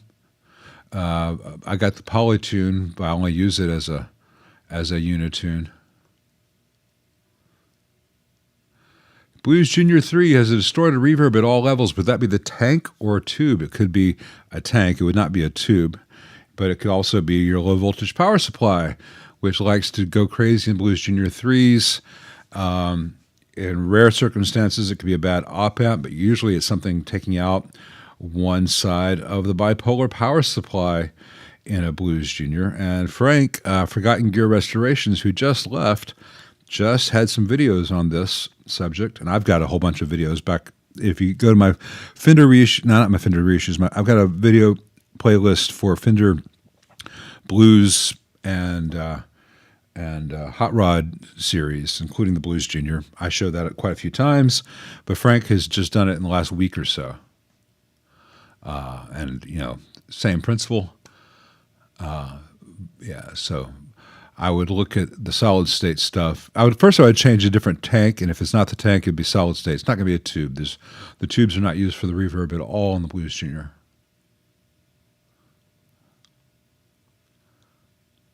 Let's see here. Hey, James Cassidy. Tantalum caps should never be used in amplifiers. If you have an old AKG mic, that's tricky because you have a very small amount of real estate, small amount of physical space. Sometimes the tantalum can be fine. The main issue with the tantalum is if you have a circuit that has a 16-volt tantalum, it'll often be on a 15-volt supply, and so it dies. So if you need to see if you can have a tantalum rated for twice the voltage present, if you need to use a tantalum for space. There are some good tantalums these days. They're all radial. They're not axial. I don't know about HQ. I don't know if that's a brand, or I think you're just saying high quality. I'm trying to remember the name of the one, not TDK. If they have stock tantalums, you want to see if you can up the voltage rating without going to larger size or wider lead spacing. There are some very small electrolytics, but it also depends on how the tantalums are being used. Hopefully they're not being used as coupling caps. They're only being used for filtering, so they're only filtering power, and that there'll be film caps for any audio to pass through.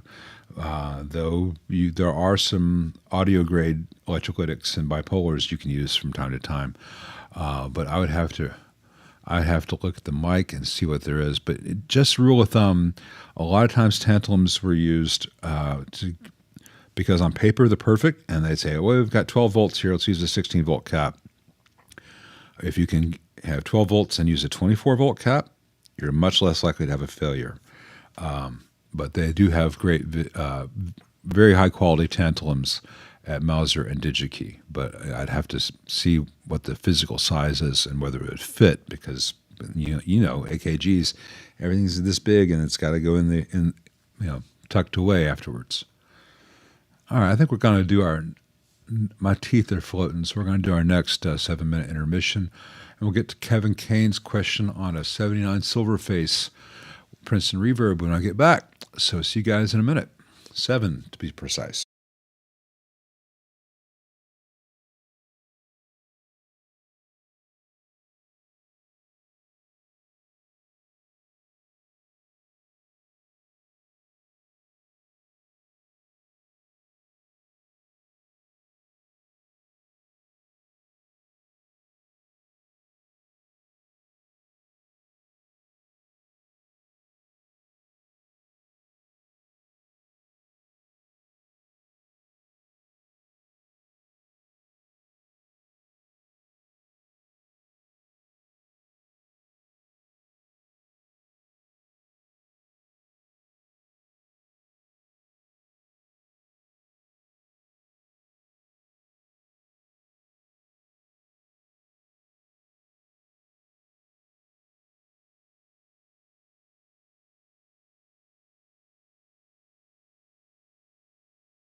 All right. Hey, Brad, you weren't here last week, but 2 weeks ago you asked me about the action on that Gibson. And 3 days ago, when I first tweaked the truss rod, it was at 6/64ths and 5/64ths. Hopefully that means something to your metric metric mind. Uh, the weather has changed. I need to tweak it again, but it's definitely down. It was 7 and 6 2 weeks ago, but the other day it was at 6 and 5, and that's about where I like it, the way it plays. But it seems like it's come down since then. This is indeed the K line, and we'll get to that working player 53. And the K line, all of a sudden, because I had a whole bunch of voltage present on an amp the other day, got some scratch in the volume pot. But I'm about to open this up, and I'll clean that out next string change. But so the crackle is not a K line issue. The crackle happens to all my guitars, as various amps have DC leakage. I just got two things in the post. One exciting only to me, one not exciting at all, but very useful. I've got a gate, a belt to put around my mother so I can help her do physical therapy. She's suddenly had a lot of issues standing and walking, and the last 2 weeks have been ERs and hospitals and rehab, and going to her house 2 and 3 times a day for several hours to help her do everything. And I gotta do more of it after this stream and all day tomorrow. But anyway, I can put this around her waist and have a place to grab her, because she broke her left arm when she fell, and so I can't just get her. In more exciting news, to make these streams easier, I got a stream deck where I can hopefully say, all right, I want to have you hear the guitar. I'll press the guitar button. I want to switch scenes. I'll go to intermission, press the intermission button, et cetera, all that fun stuff. Maybe I can even get it to do things like this, which I mean to do every time and I forget to do. But, this way I don't have to nag you guys. 2 to 1.75 on acoustic. I think that's about the same as 6 and 5 or 5 and 4. I'm pretty close. So I've had very little amp videos coming out this week. I've done a lot of work, but I haven't had time to film it. Make some time for you guys, because you guys are important to me. The channel's important to me. But my mom comes first for some odd reason. I'm one of those guys. And so I don't have any control of my schedule right now. And all my clients who I'm working on right now, working with right now for the projects, have been very understanding. So thank you, especially Steve Smith. Got a chance to meet Steve and his lovely wife the other day. Very kind and understanding about some delays, which weren't up to me. Let's get to Kevin Kane's question, because he's been waiting for 8-9 minutes now. Since I said I was going to get to his question. 79 Princeton Reverb Silverface, played it on and off for 13 years, sat in closet for 33 years, still plays, changing filter caps. Is it a cycle life or an age life that determines changing need? I rock, thank you. I will also try to jazz and blues and country from time to time. Not Red Green Steve Smith, a local guy, but he very nice guy. Or is he? But in general, filter caps just have a lifespan, especially if it's sat unused for so long, because they dry out. The electrolytic is a wet electrolytic, and through disuse, they dry out at a faster pace. So if you were to play it every day for 33 years, they might still be going to some degree. If it sits for 33 years, it's very unlikely to be good. You'd think, okay, well, I haven't touched it. It should be good, right? No, it's not a matter of heat cycles or how much you use it. It's how often they have electricity going through them. It's kind of like a 9-volt battery. You put a brand new 9-volt battery in a remote control, and you put it in a drawer and forget about it. Well, it's not like it's not been not been using any power, so it still has 9 volts 3 years later when you find it. Now you find it, you open it up, and it's leaking all that white stuff everywhere. It's exactly the same principle, just on a much more expensive scale. And Dave Edwards is right. If you spend a bunch of money on caps, you better damn sure hear a difference. People will hear a difference. Robert Herrera asked the Blues Junior distortion on the reverb question twice. Please only ask questions once, because it makes me think that I've scrolled wrong. I don't have the budget to try out lots of speakers, or thank you very much, Stephen Moose. If you have a Princeton reverb reissue, you probably want a 10-inch speaker. 10-inch speaker, I've got videos up showing various 10-inch speakers with Princeton's, including the ET10, which is the 10-inch version of the ET65, and the G10C, which is also a very nice version of their basically Jensen C12N thing. This is the ET65 here with a mic on it.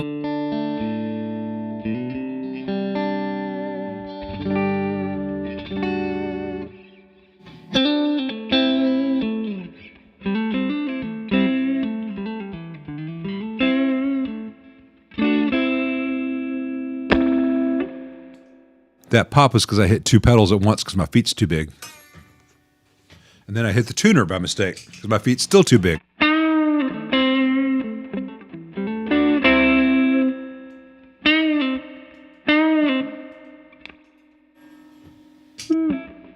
Hit the tuner at the same time as well.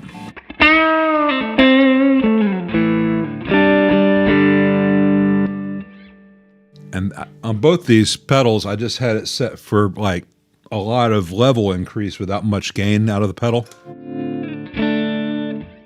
If I do this,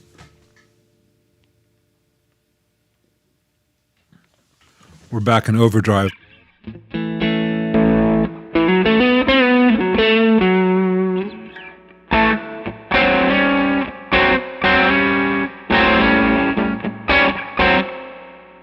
It's a weird sound. I think it's the reverb.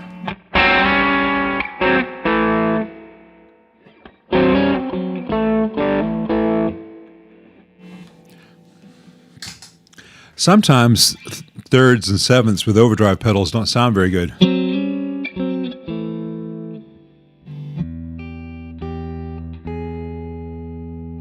amp itself is sweet, though.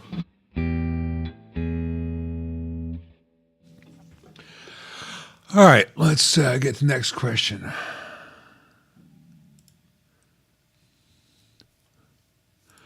Do I believe diodes in front of a tube rectifier can help with longevity? Yeah, I don't just believe it. I've seen it happen, and it just helps share the load. You're getting like a 1.4 voltage drop, worst case, so no one's going to really hear that difference. But it sure can make a rectifier tube last longer. Is it acceptable to use fancy caps like Sozo or Jupiter if it'll give the customer more satisfaction from a customer service standpoint? Yeah, I've been known to put them in amps when clients wanted them. Pardon me, I got the hiccups. Wanted them. For me, if the component is suitable, as in it will do no harm, and the owner wants it, sure. If they want to pay $9 for a single capacitor, it's their money. Maybe I'll give them a 20% upcharge and make some money of my own. Some people are in a rush to spend. But if someone just wants a really good sounding thing, I can save them typically $30-40 on capacitors compared to what the forums would have them have. But if someone wants to see a bunch of red Jupiters, or blue Sozos, or yellow Sozos, or Synergy, or insert brand du jour here, I'll be glad to put them in as long as I know that they're good quality. Now, if someone insisted on Illinois capacitors in their Fender reissue because that's what it came with from the factory, I'd either refuse to do that, or send them to another tech. Usually I can convince them because I can show them, hey, every one of these videos is a Illinois capacitor and it's failed in the same way. Just like Frank showed last week, I've got like 40 different videos on hot rods and blues and deluxe reverb reissues and blues juniors and all that.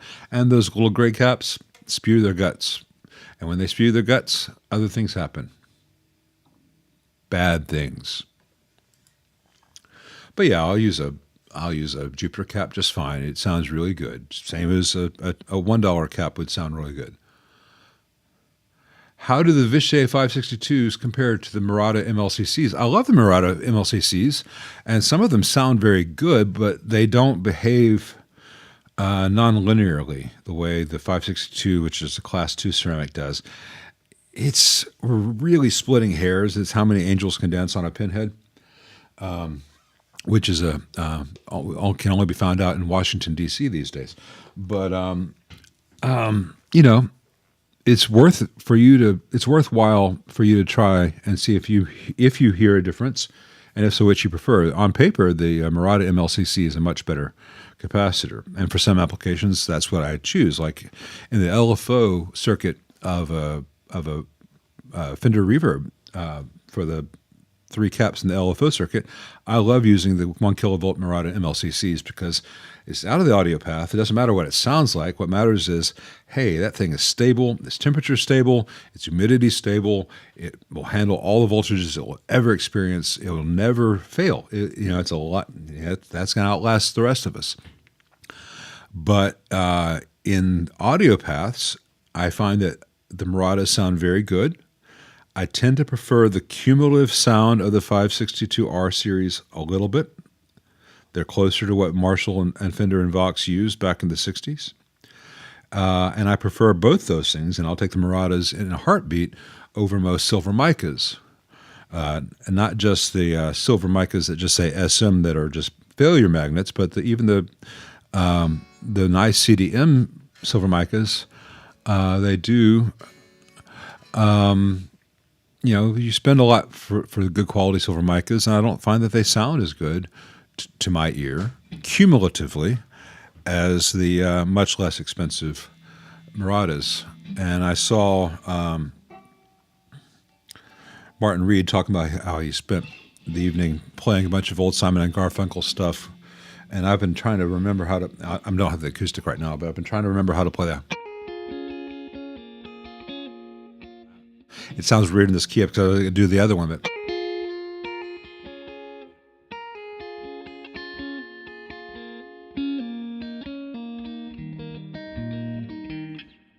working up my old Simon & Garfunkel stuff. That sounds the Boxer sounds terrible in that key. It needs to be detuned half a step to really play it. But and this is a half step down from where this should be. But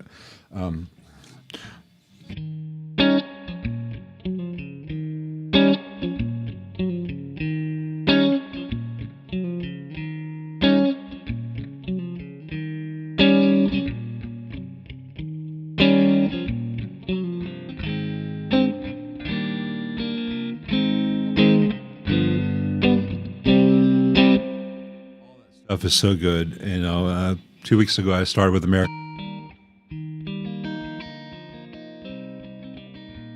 Hey, Dustin Stroganoff, let's not get in that direction here. Let's be nice to each other on my stream, okay? Anyone gonna pick fights with each other? I'm gonna be the referee. Don't make me pull this chat over. But yeah, I love all that. Paul Simon is just such a and even just the.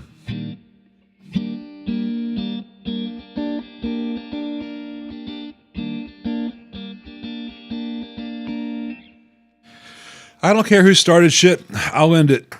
Everyone be nice. I don't know if Rob started. I don't know if you started. I don't care. We're all adults, or allegedly. So let's adult up. I haven't read the context. I don't care about the context. Don't attack each other.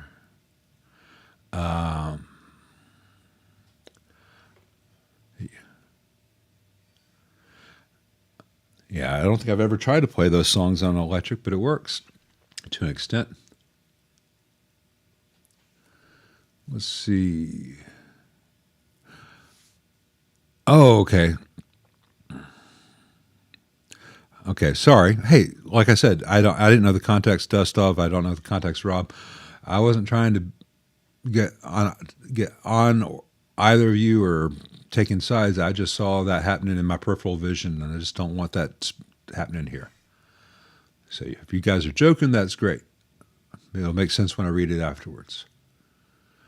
Do I have any schematics for the new 68 Custom Pro Reverb, or do I know where to locate one? Well, I had one come in, and I didn't need a schematic. It's essentially half a deluxe reverb, one channel, with some changes to how the reverb is mixed, like they're doing on all the reissues, where the reverb mute's happening on the input to the reverb pot rather than the grid, and it had a little variation on how the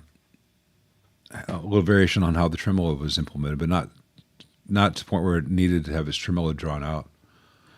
Sorry.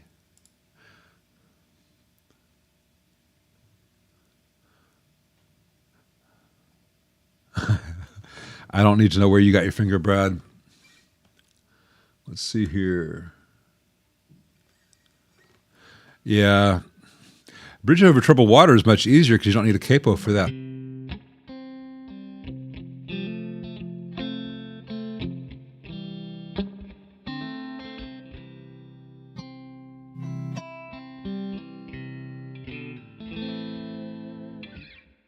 Sounds better with tremolo. Everything sounds better with tremolo. Let's see. The part where I was trying to play the acoustic and I forgot that the filter was on. Okay. Damn my excellent, well thought out production standards for my most common use case. Well, did I mention that I take this stuff very seriously? And it is, JD's associate. It's hilarious that the vibrato in an amp is what Fender calls tremolo, and the vibrato is what Fender called tremolo. And vice versa.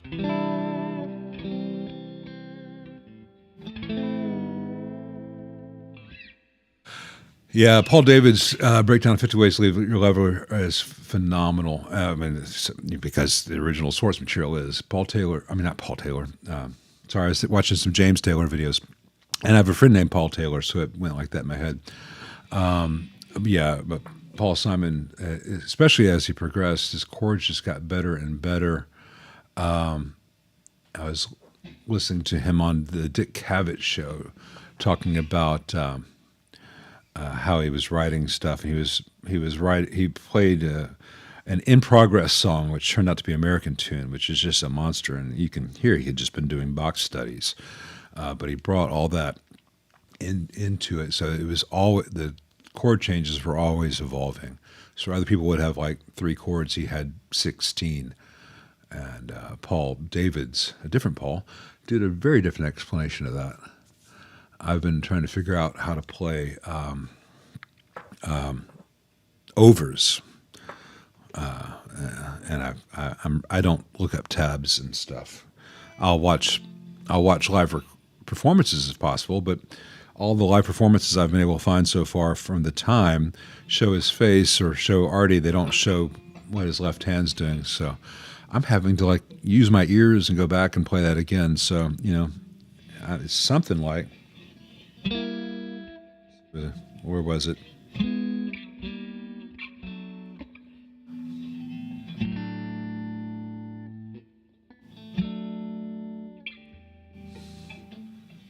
Where was it?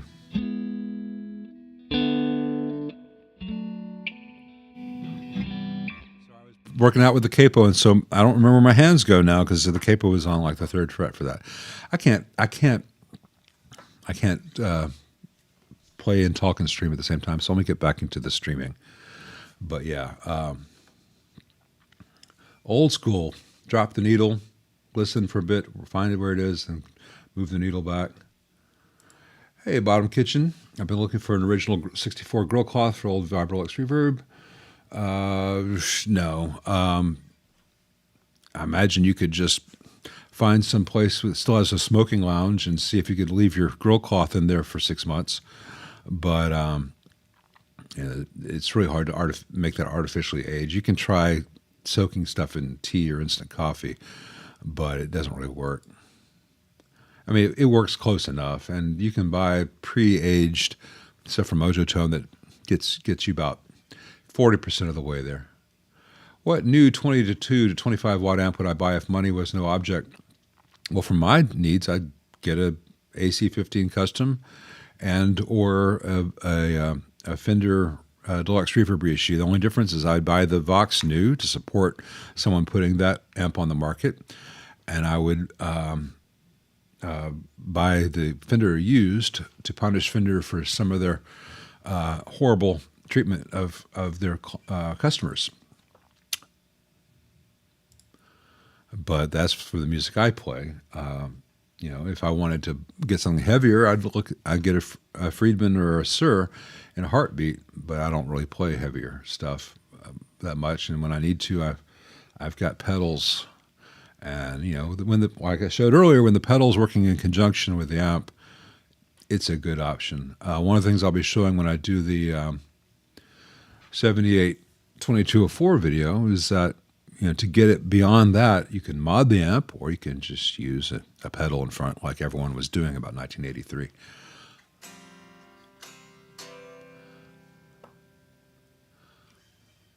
Dylan and Cohen and Simon and Garfunkel, Martin. Well, I wish I'd been there with you.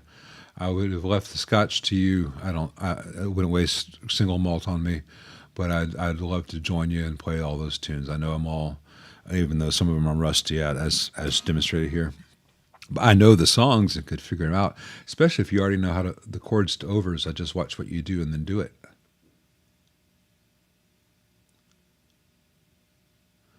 Let's see.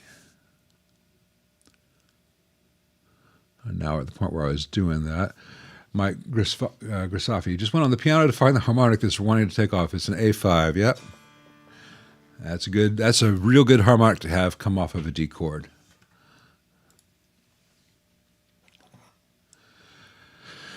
.5E3 is a Strat amp for cleans. Oh, a 5E3 is for any guitar. It's a good guitar. But I do love the clean on them. I have two review videos up on the Springfield, and the second one of the amps featured was a 59 5E3 that I restored. In addition to the higher gain stuff we did, he also played some beautiful clean on that. No reverb, no trickery. Just a beautiful sounding amplifier. Let me turn off the mic on the amp so it doesn't trigger the gate on this in case the reverb tank starts making noise again. Thanks on the thoughts on the Braun box for controlling wall voltage.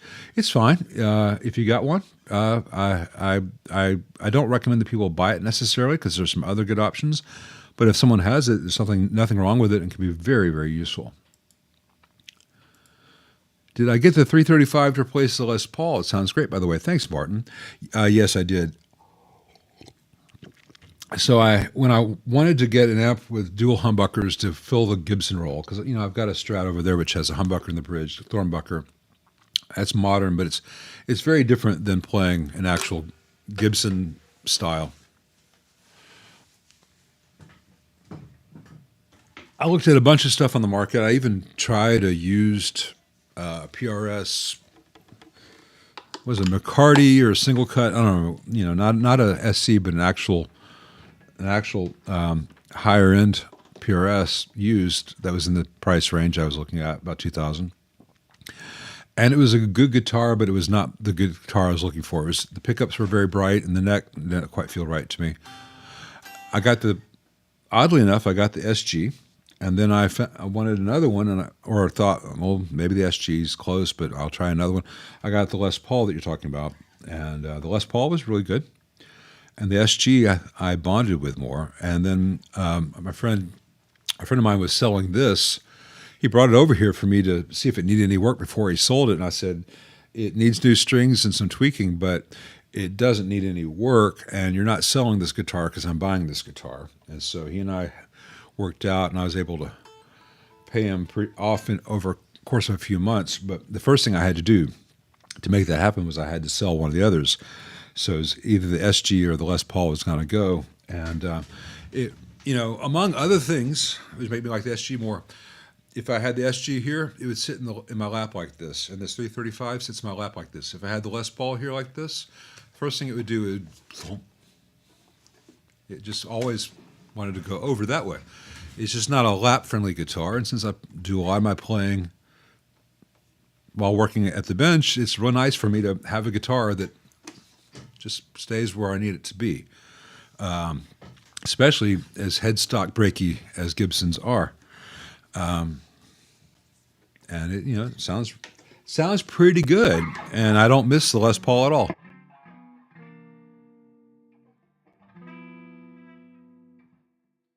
It's probably distorted this mic. That's the reason I have the gates set up, because I see that clipped this. That's deluxe reverb loud on like 2.5, 3. I guess it's at 3. And so it distorts this SM57 set to a good vocal level. So I've got a mic on that, and when that mic signal comes through, it turns off this mic when I'm doing the stream. Let's see, where were we?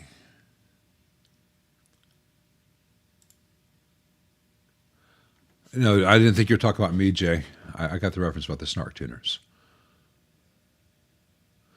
And D. Amariv says, I'm right about the YGL3. Yeah, I wasn't a fan, but I made it sound good. Let's see. Okay. Idiomatic expression, Duff Soft says. Yes, absolutely. Let's see. Yeah, other people are going, thanks for the thoughts about my mom. Yeah, I know that I'm far from the first person to go through this kind of thing. It's a lot.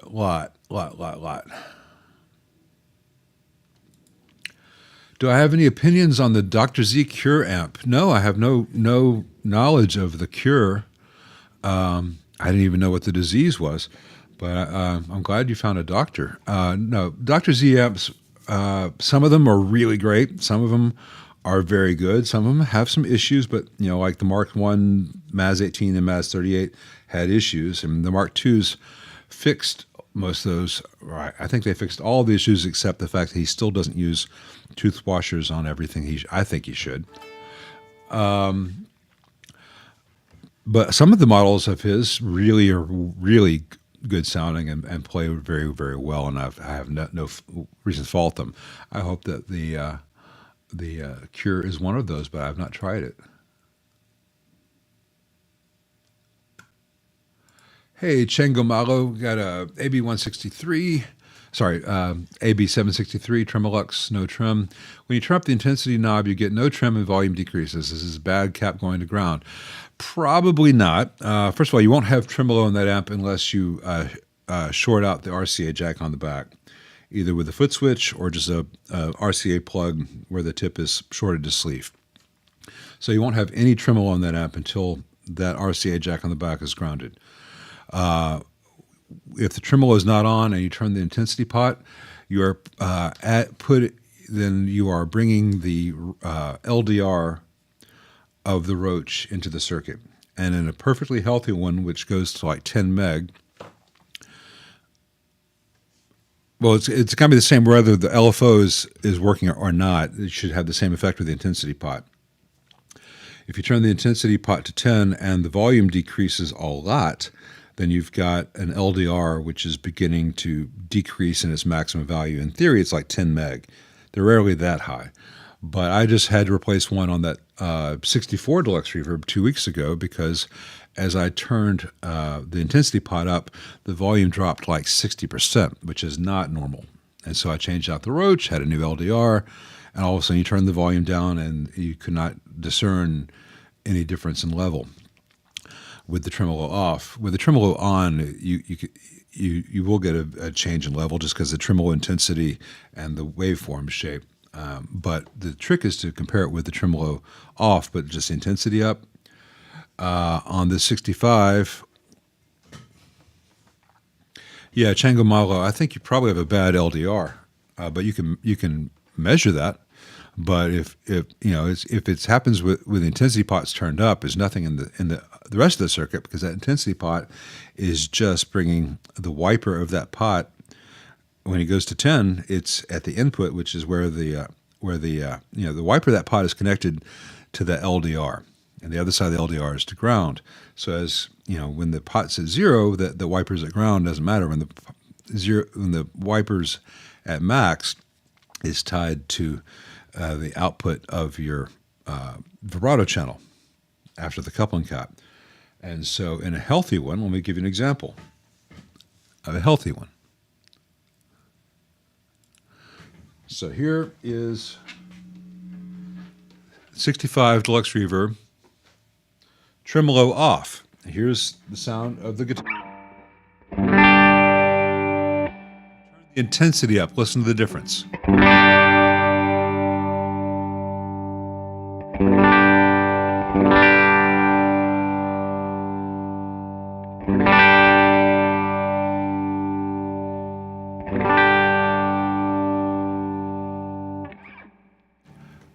That's very, very minor. You might not have heard the difference out there in YouTube world.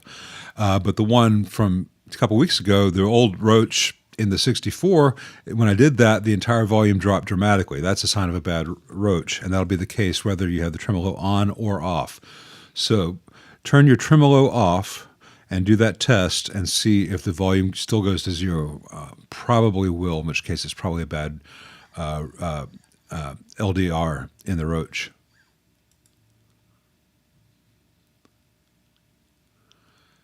Yeah, James Cassidy is absolutely correct. I tell people, turn your stuff on once a month. Play for 30 minutes or just leave it on for a while.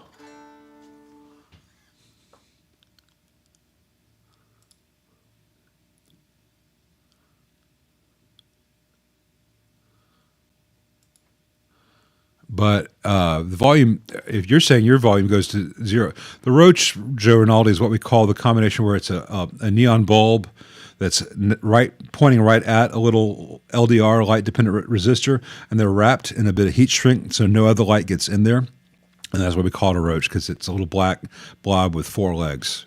I know a Roach has got either 8 legs or a holder and a tray. But if I put a dummy plug in,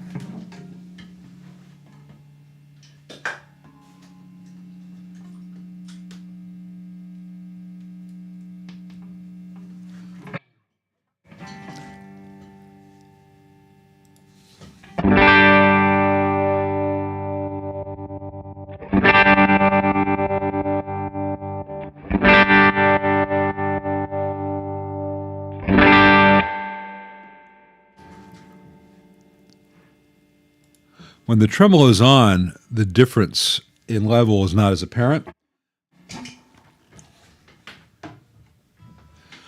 But when the tremolo is off, if you get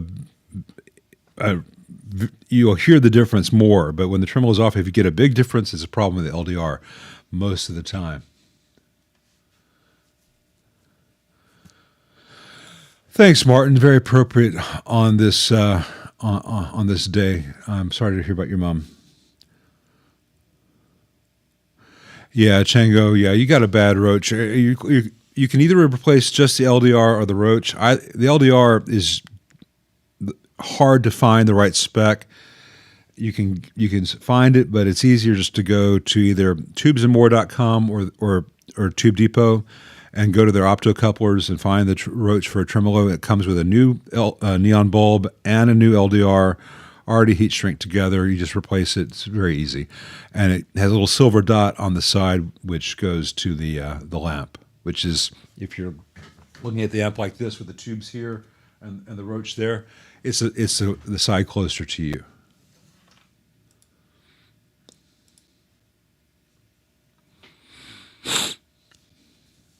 Let's see. Hey, Lucas, I'm glad you like the ET65 Veteran 30 combo. That's what I've had in the shop cab for like 5 years. I like the mic best on the ET65. I'm 4 inches away, not what most people consider close miking. But in the room, that combination just fills out really nicely.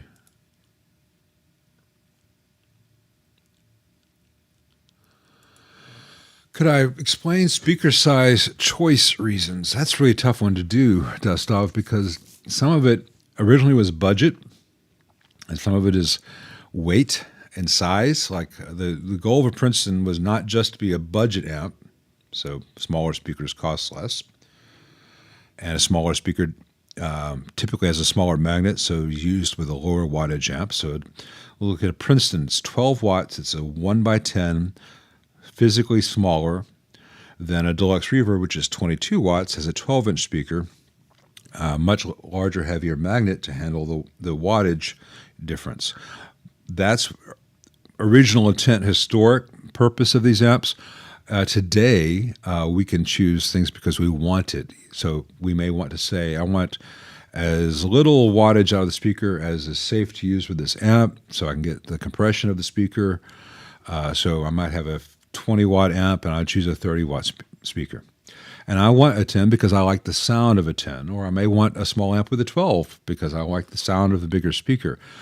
So it used to be that budget and speaker size were linked. A Champ was a little 8-inch speaker. Some really terrible amps back in the day had 6-inch speakers, which were pretty much straight out of the door of a 54 Chevy. And sounded like, well, Mr. Johnson, please report to the office now.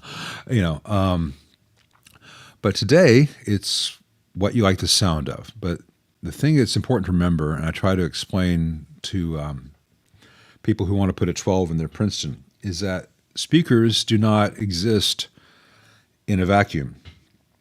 A speaker, if I were to hold up a 10-inch speaker in one hand, magically hold it up, not attach anything, not touching it, and a 12-inch, and each were getting the same signal, they would sound slightly different from each other, but they would both sound terrible. A speaker sounds awful until it is mounted to a surface, to a membrane, and then will sound better still when it's mounted to an acoustic enclosure. Whether it's open back or closed back, you have to have the volume of the cabinet for the speaker to really develop the full frequency range it's capable of. So a Princeton reverb amp with a 10-inch speaker has very small internal volume. If you put a 12-inch speaker into it, well, you can make the 12-inch fit if you carve things up, but then you have even less volume inside, so the physical volume inside that cabinet is not enough for a 12-inch to sound as good as a 12-inch can sound. A deluxe reverb, which has a 12-inch speaker, has a small cabinet in comparison to a Pro or a Twin, and the single 12 in a deluxe reverb does not sound as full as the same speaker, same 12-inch speaker, even though there's two of them, in a Twin reverb, which has more internal volume. And someone's going to say, well, those are open back cabs, volume doesn't matter. It still matters because you still have 5 of 6 sides in the cube, and the rear panel opening matters because you still have reflective surfaces top and bottom. So if you want the best of all possible worlds, have multiple cabinets from which to choose. Here, I have a limited amount of space, and I've got to make sure that all the amps that come in have a chance to sound good. So I've got a fairly large 2x12, and while I designed it so that I can close the back up, it can be closed back. I have not put the rear, it's got 3 panels in the back. I've had it vented pretty much since day one because I don't get any real benefit out of closing the back up, though I could. So I have a large 2x12, and I've got the ET65 Veteran 30. And while it may not be the optimal pairing with every amp that comes in should sound pretty good. Now, sometimes I'll get an amp that needs a 2-ohm load, and this is an 8-ohm cab, and I can't do that. I've got some other options, but 90% of the time I test all amps with this, even if I have their cabs, even if I have their speakers, because I know this is my baseline. And if the amp sounds really bright through this, there's something wrong with that amp. It's lacking lows. If it sounds real woofy with this, there's something wrong with that amp.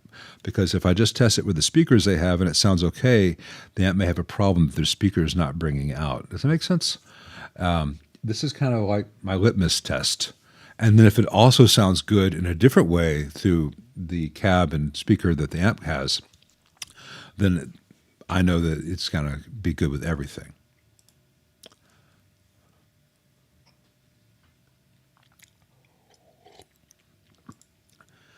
Hey, Caribou M. I am not a fan of Hughes and Kettners. I have not had many Ingles, or any Ingle. I think I've had one.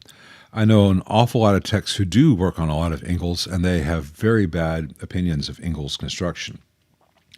And I have had horrible experience with Hughes and Kettners trying to get parts for customers because, like, They have all those amps with the clear plexiglass front panels with the light kit that runs around the outside, that lights everything up and lights up the logo. And owners, sometimes while trying to change tubes or pull the chassis out, have broken that.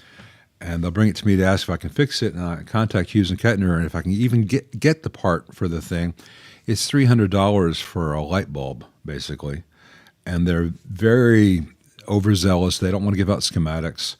They want things to be shipped to Europe, and they're not that great. And they're trying to get a whole bunch of stuff in a small package, and their chassis grounds are awful because their chassis grounds are made with little quick connects to the chassis itself, which is fine when everything's perfect. But over time, you've got a brass quick connect on a steel chassis, and then so you have two dissimilar metals, and it's exposed to exposure, exposed to moisture, heat differences, vibration on the road. The entire thing seems very undramatic as far as engineering and reliability goes.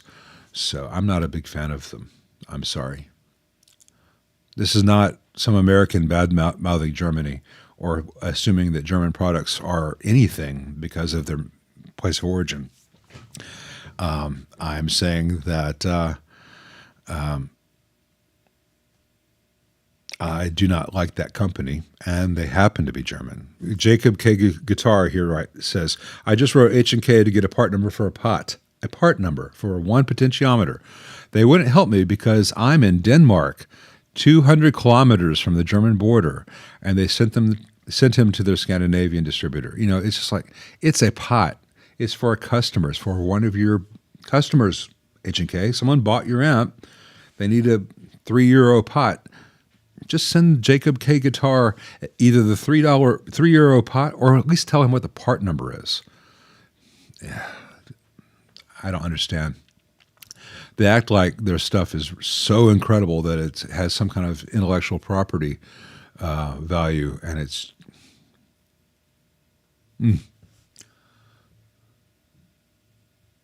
Tom Raines, same answer. I would avoid Engel. And Tom, you've had an Engel for a year and a half, no issues, and it sounds great. I hope that continues forever. Statistically, that's relatively unlikely, though. I'm sorry. Hey, Sash DC, if I had to change one thing about the PV 5150 6505 high gain series for the better of its design, would it be? Three things. First of all, on all those amps, and it's not just those two, but a lot of the PVs from that period, including like the, what was the one with the little dip switches that Soundgarden used? Anyway, they have the heaters for the 6L6 output section through little ribbon cables. So they've got little 22 gauge ribbon cables carrying the heater current for four 6L6s, and they burn. The ribbon connectors burn.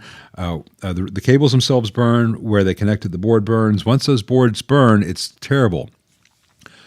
They should have hardwired or found some other way to have 18 gauge wire going to bring the heater current to the power tubes. All the rest of the preamp stuff could have had the little ribbon cables for the heater stuff, but not the output section, but that's what they did. Second thing, they used J174 transistors for the mute circuit. Those things fail if you sneeze in their general area. There are better ways to do a mute circuit these days, and I don't like them. And third, the board that all the preamp tubes are on is really flimsy and flexible, and every time you change a tube, you run the risk of breaking a solder joint on those things. And it just seems a very poor design because most people changing the tube are on a dark stage. They're in a hurry. They can't really see what they're doing because the tube's way in there, and they're not going to take the time to get a flashlight and say, oh, that's where the opening between pins 1 and 4 is. They're just going to start jamming things in. They're going to damage tubes. They're going to damage the sockets. And every time you do that, you're flexing a PCB, which is not a high-quality PCB. So I think that's a observed weakness of that design. They sound good, though.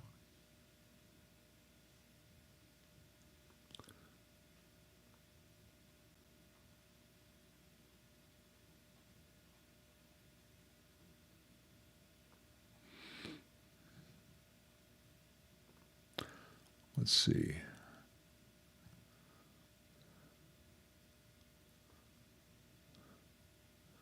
Oh, a songbook. Oh, bless their hearts. People who had songbooks or who made songbooks. Songbooks back in the day never had anything right. They'd be in the wrong key, wrong chords. You know, traditional single coils are P90s. P90s are traditional single coils. They're just a different version of a single coil. No news on the Excalibur yet, George. I've been spending most of my time dealing with my mom for the last 2.5 weeks. So thanks, Chris Russell. Appreciate that. I'm glad it sounded good out there. Yeah. Thank you very much. Sorry, I was reading the next question when I said yeah. The yeah is not about me, though you're very kind. Thank you. Would I recommend recoding the original Oxford speakers in 73 trend reverb for home studio amp? Don't. First of all, don't send your old speakers to Weber. If you want your old speakers recoded, Dave Halford at Halford Loudspeakers here in Memphis does a fantastic job and at very good rates, less than a new speaker. I've never, unless you're talking about a very cheap speaker, less than $100 per speaker. Second of all, I don't know that I would not have old Oxfords recone because I'm not a particular fan of Oxfords. I think there are better sounding speakers for a twin. But if you want your Oxfords to be 1973 again, go to halfordloudspeakers.com, HALFORD, loud speakers, and tell them I sent you.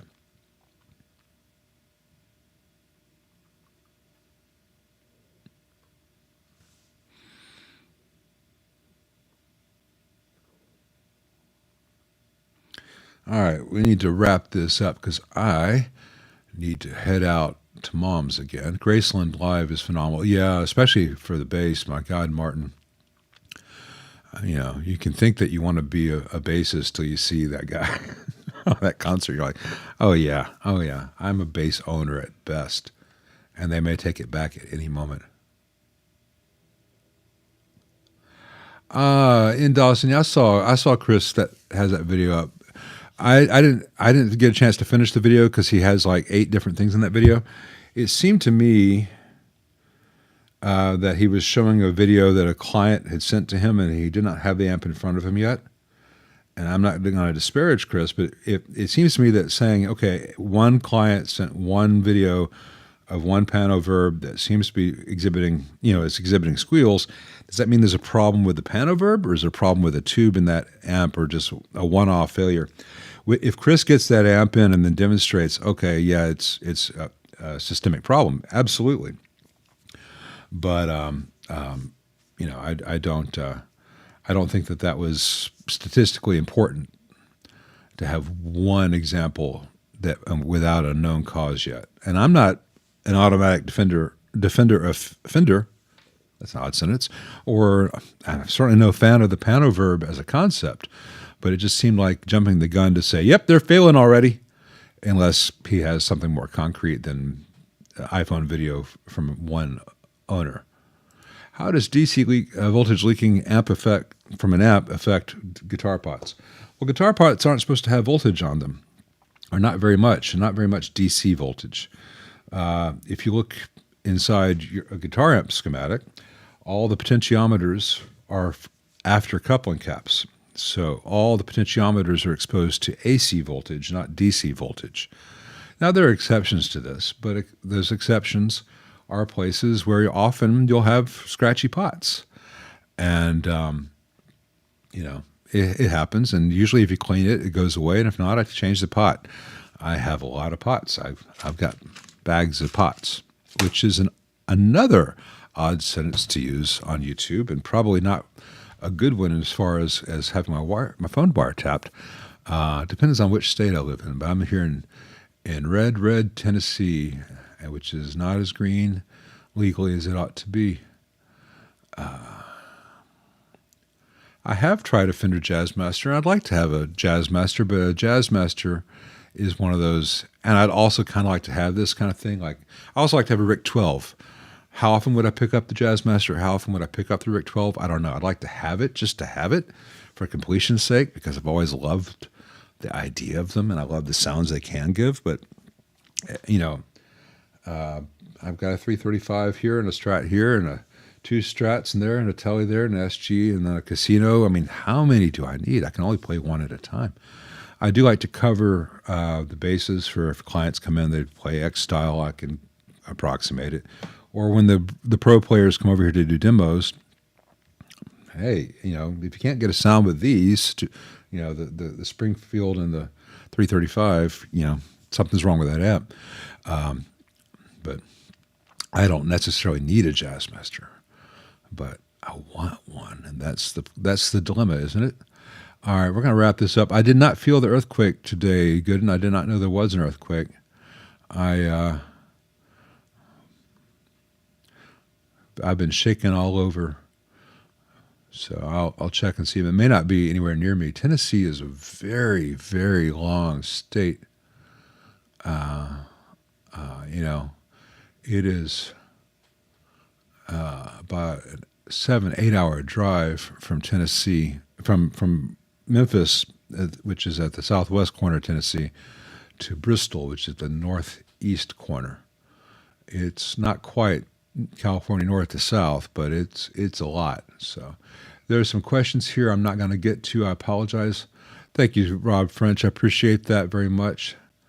And I would like to say thank you to everyone for being here after my rant last week. I halfway expected to lose some subscribers, and there was no such exodus. Pedro Flores, well, since you gave me a super chat, I'll try to answer your question real quick. Just picked up your Music Man HD 210, 130. Anything I recommend I watch out for? Yeah, filter caps, if they haven't already been changed, are going to be due to be changed out. This is a 70s amp. It's almost as old as I am. And the filter caps, that's pretty straightforward to change out in them, and they're done pretty much the way they are in a twin reverb. You can see all the filter caps. Tech can see all the filter caps. Easy to recap an HD 210. It's been long enough. You might want to go ahead and do all the electrolytics, including the cathode bypass caps as well. But again, it's pretty easy to do. You do have to pull the board up to access the bottom of the main board. And it's possible that the electrolytics on the solid state board are still fine, but it's best practice at this point to change them out. They're not expensive. The main issue on the Music Man apps is that for the bias board, all the components on the little black fiber board over by the output tubes, Fender did that exactly the same way he did on the amps that had his name on the front. And over time, those fiber boards absorb moisture and start to do the wave. And it has an awful lot of horizontally mounted components. And when that board flexes, all those solder joints break. So you're going to need to replace all the electrolytic capacitors on the board anyway. Sometimes any of the old carbon composite resistors there might need to be replaced. Reflow all the solder joints on the fiber board, the wafer board. So other than that, they're pretty straightforward amps. And sometimes you need to play around with the screen voltage because they're running those tubes on the hot side, but not that often. The fault running through my area once made the Mississippi run backwards. That's right, Gooden. Yeah, all the way back in 1812 or 17. So it's been a while. No rant today. I'm glad that most of you seem to be fist pumping with me, though it's a frustrating Pyrrhic victory to have a circle of people agreeing with me. But maybe some of the people who don't agree with me might have thought about some of the stuff I said, particularly the stuff about the Normandy invasion. And to my Australian friends, my grandfather was in the Pacific, and he certainly loved the fuck out of you guys. You were right there with him in hell. And, I don't want to get back into it. But I did see some comments from people, fuck you, Democrat, you're going to lose your channel. Well, I'm not watching you, you're watching me, so yeah. All right. See you guys. We're going to do this again next week, hopefully. And have a better week than I'm probably going to have. Later.